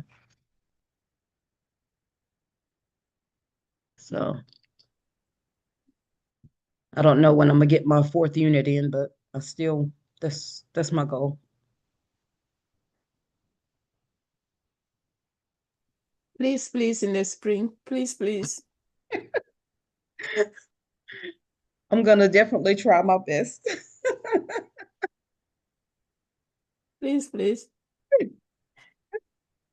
Yeah. may not I may not get to because I don't know, the bishop is taking the everybody who's being ordained to England in May for 2 weeks. So I don't know if that, you know, that'll be a lot of time missed from from the program. So I don't the unit. So I don't know, how that would work. So Yeah, Lisa, thanks for sharing. Mine is a quick one. I'm sorry. I hope you wouldn't mind. mhm. Just the birth order theory that we just discussed. What's your birth order in the family? Is it Say that again? your birth order? First child? Um, no, I'm number 5. Are you in Number the 5. middle or number 5 are in the Number, middle?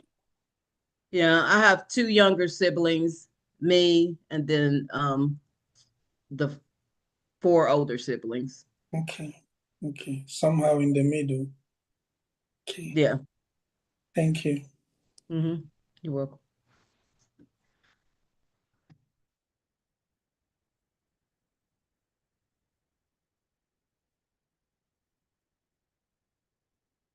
To encourage you, Lisa, I have a friend of mine, UMC, who just left for full chaplaincy ministry. She had multiple traumatic experiences with being in a congregation, Oh, so many chaos in the congregation. Now she's doing full chaplaincy. So yeah. mhm. That's some of the reasons, but you know what I mean? And you're gonna have that no matter, what church or whatever you go to, but it it's a lot and it can create a lot of trauma in my life. Um, so yeah, I think it's time to move in a different direction.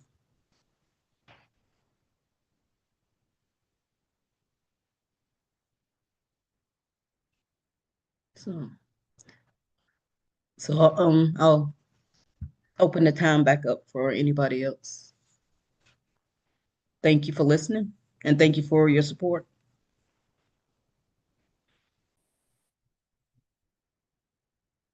The art of saying no. I think every one of us has to learn how to say no. because it's really important as a pastors. As a pastors, because the light demands us too much, the people around us. I always told my leaders, when the devil cannot stop you, he pushing you. Either or. And we have to put balance in ourselves. And say no is a key. And we don't know, as a pastor, how to say no. Because the ministry we have demands us too much from us. And it's good that you are learning to say no. It's a process. It's, we have to do it.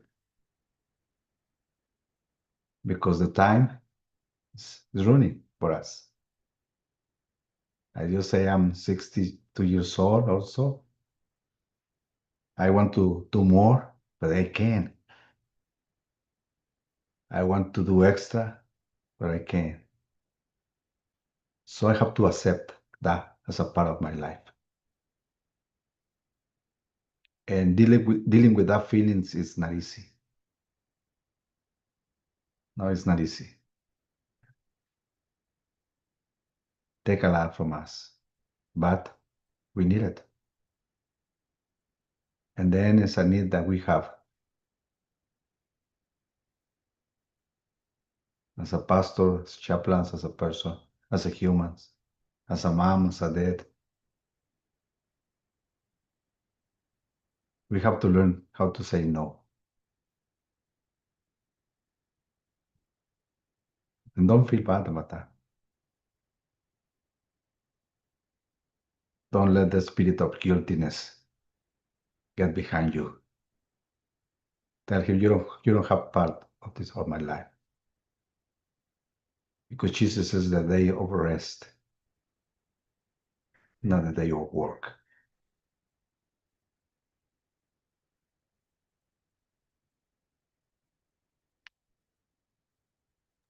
Thank you.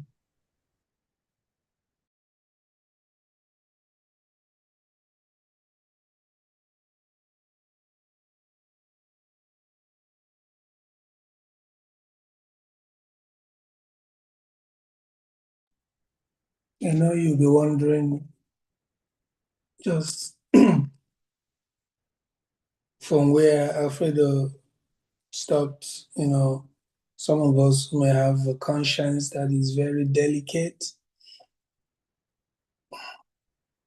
If you remember when Lazarus died, Christ stayed some extra days. He got the news, he didn't jump. He was his best friend, personal friend, but he stayed.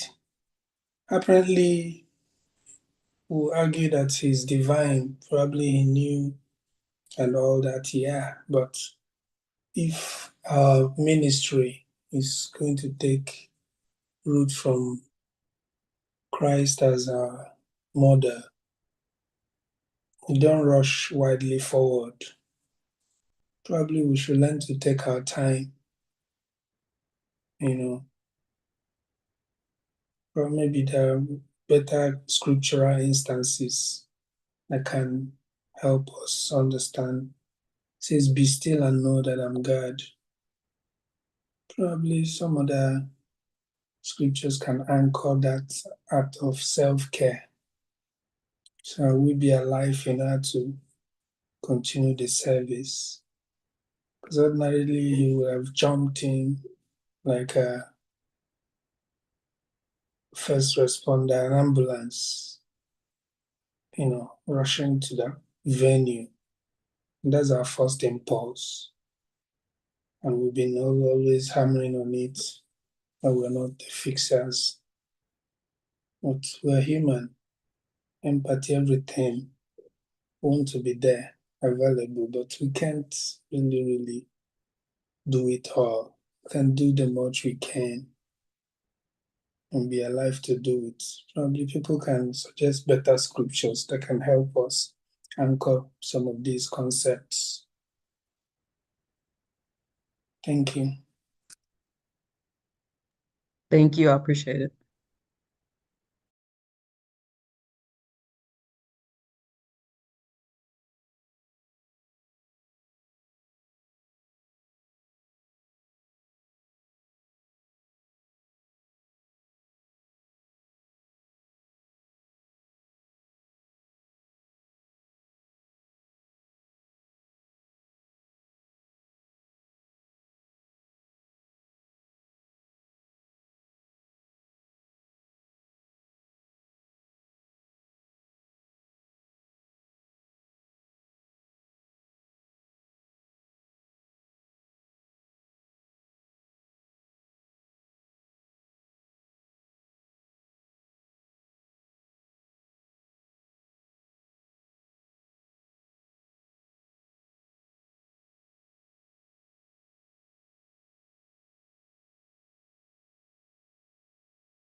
I feel like you all have kind of gone inward and sort of still.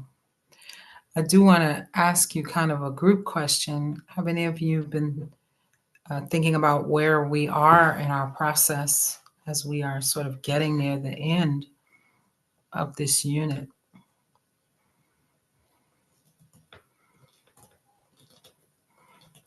You're at that, you have one more this and one more that, and it's done.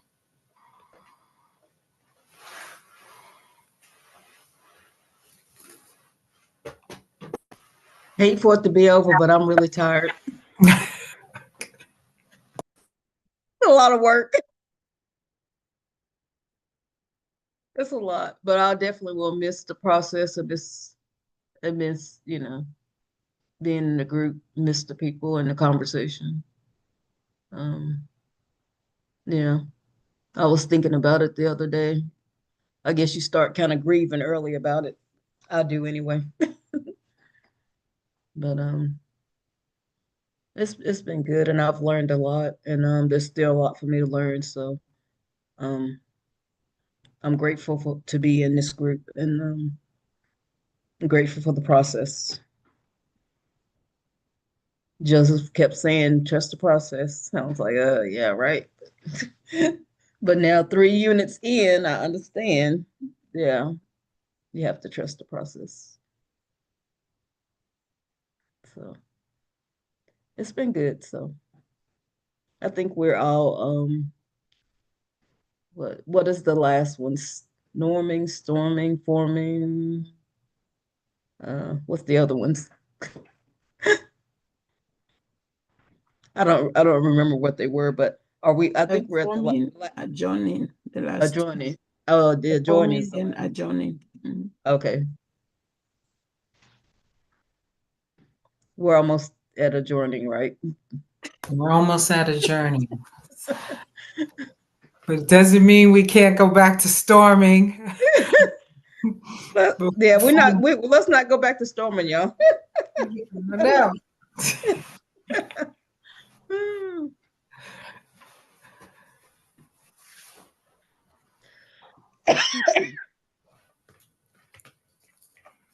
Yeah, the summon unit for some reason seems very condensed. It is. Is it condensed? Yeah, everything is moving so fast. Yeah, it's like we are doing big assignment every week. Yeah. But it's good also because it also allows us to do more clinical hours because we're out of school, at least for me. Yeah, but Lisa, it will never be the same if you are not coming in the fall, So. Thank you. I appreciate that. I wish I could. Spring, spring, spring, spring, spring, spring. Yeah, I mean, I look forward to class. It's funny because it's very intensive, but I really do look forward to class. Yeah, and that is because of its composition. Yeah. So it's not a day that you said, oh, class again, oh, Thursday again. Yeah. And then with the assignments too, once you get used to the rhythm, I like the fact that you know the rhythm already. There are no new assignment in new formats. The rhythm is there. It's like I've done it before. I can do it again. So right. Yeah. Yeah.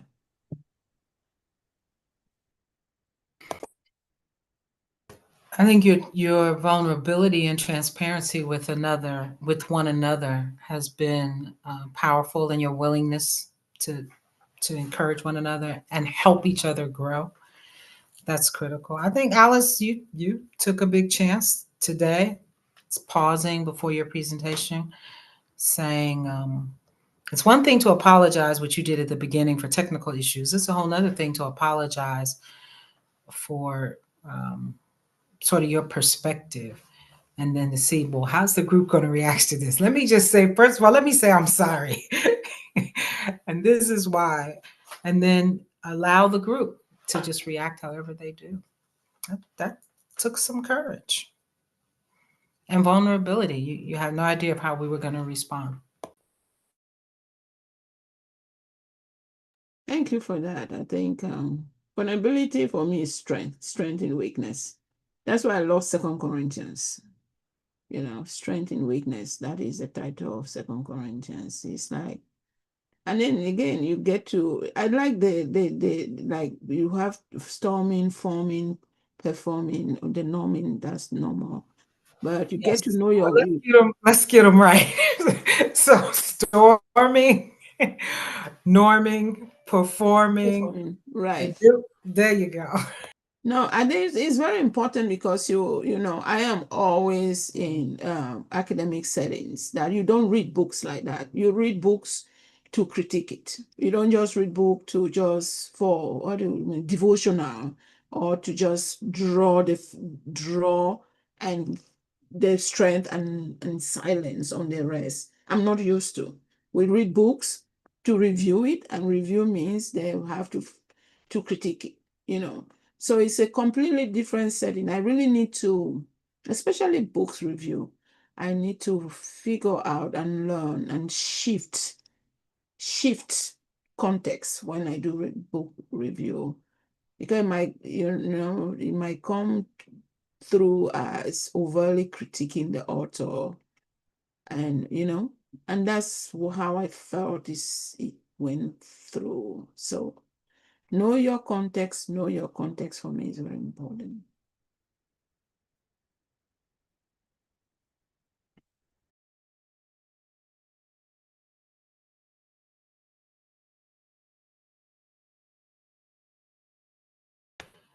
How I'm curious how it might have felt to ask if the group experienced you that way.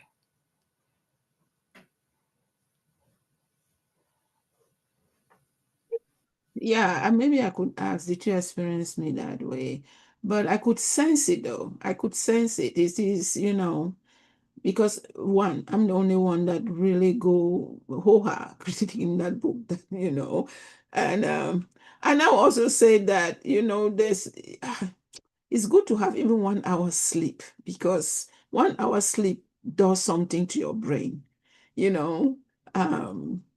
The last 24 hours has not been great for me. So so any trigger is, the black and white. I have always been so sensitive to essentializing, right? And essentializing language for me doesn't work. To think you either this or this, and essentialize this group and this group. So, but the lack of sleep, you can feel critiquable, but when you can know, okay, sense the room. Is this the room? But I didn't sense the room. But more importantly, what you say is crucial. I could have asked, how did you experience it? Also, that is a question. But that's part of the process. Like now it's a litany we get from Alfredo. This is part of the process of, you learn to grow, you learn to form, you learn to fill the room, like Alfredo says, part of the process. And my invitation was to ask, how did the group experience you? Because you apologize for, hey, I came across this way, I missed the point. So sorry, you all, but it's a different experience to say, how did you all experience me? What do you like? You like that vulnerability, right? I just like to stay there. But Lisa did say that she didn't experience it that way, because I responded this, and it was helpful because it is through her that I responded. And it is her chapters that was the most black and white, But yeah. But it's helpful though next time to really yeah.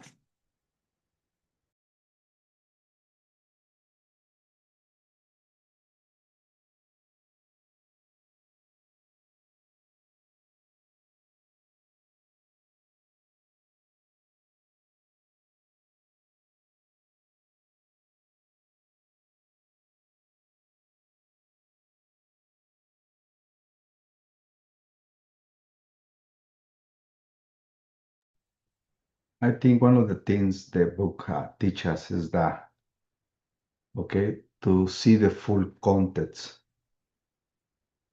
okay, and that's where I'm trying to apply it when she say what she say about the book, the critication. Because if I just make a judgment about that, I'm gonna make the judgment about my feelings and not about the whole context.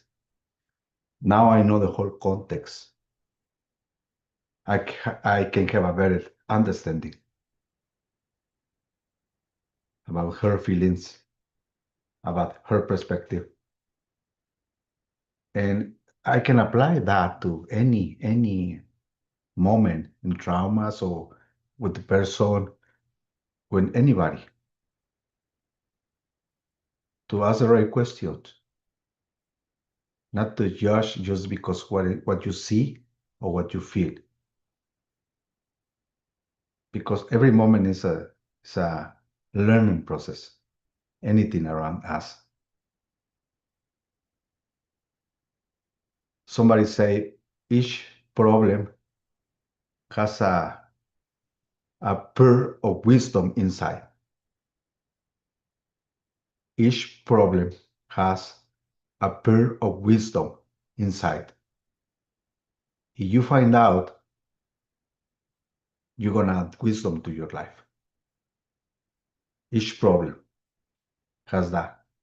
And I try to apply that in my life.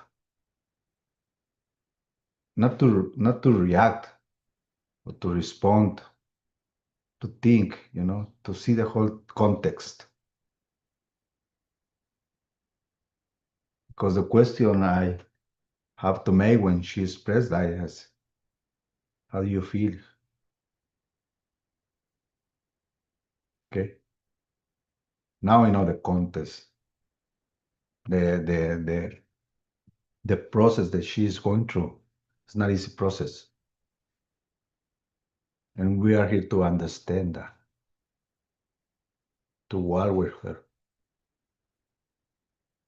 And she apologized, and inside of me I asked why she's apologizing of that.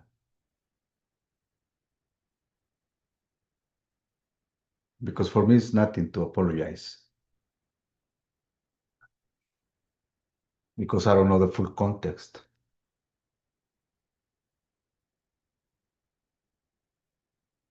I just see a person who's trying to give her opinion, but what was behind the opinion. And it's the same thing in the family, is the same thing in the church.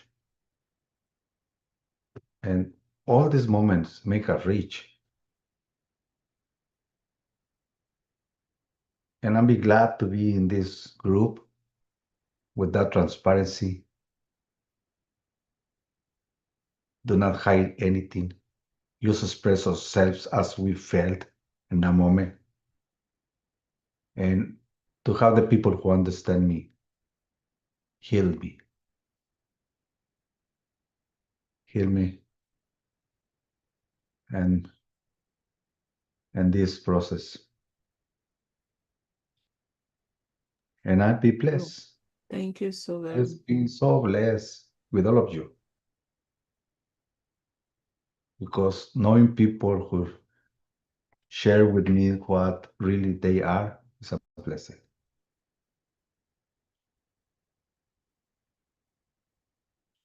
That means they trust in me as I am trusting them. It's reciprocal, If I trust, they trust. And this is a barrier that we have to cross. We have to trust the people to be truthful. And sometimes we want to be truthful, okay, with that truth. I hope I say right. And I hope I not confuse you. Thank you for sharing that.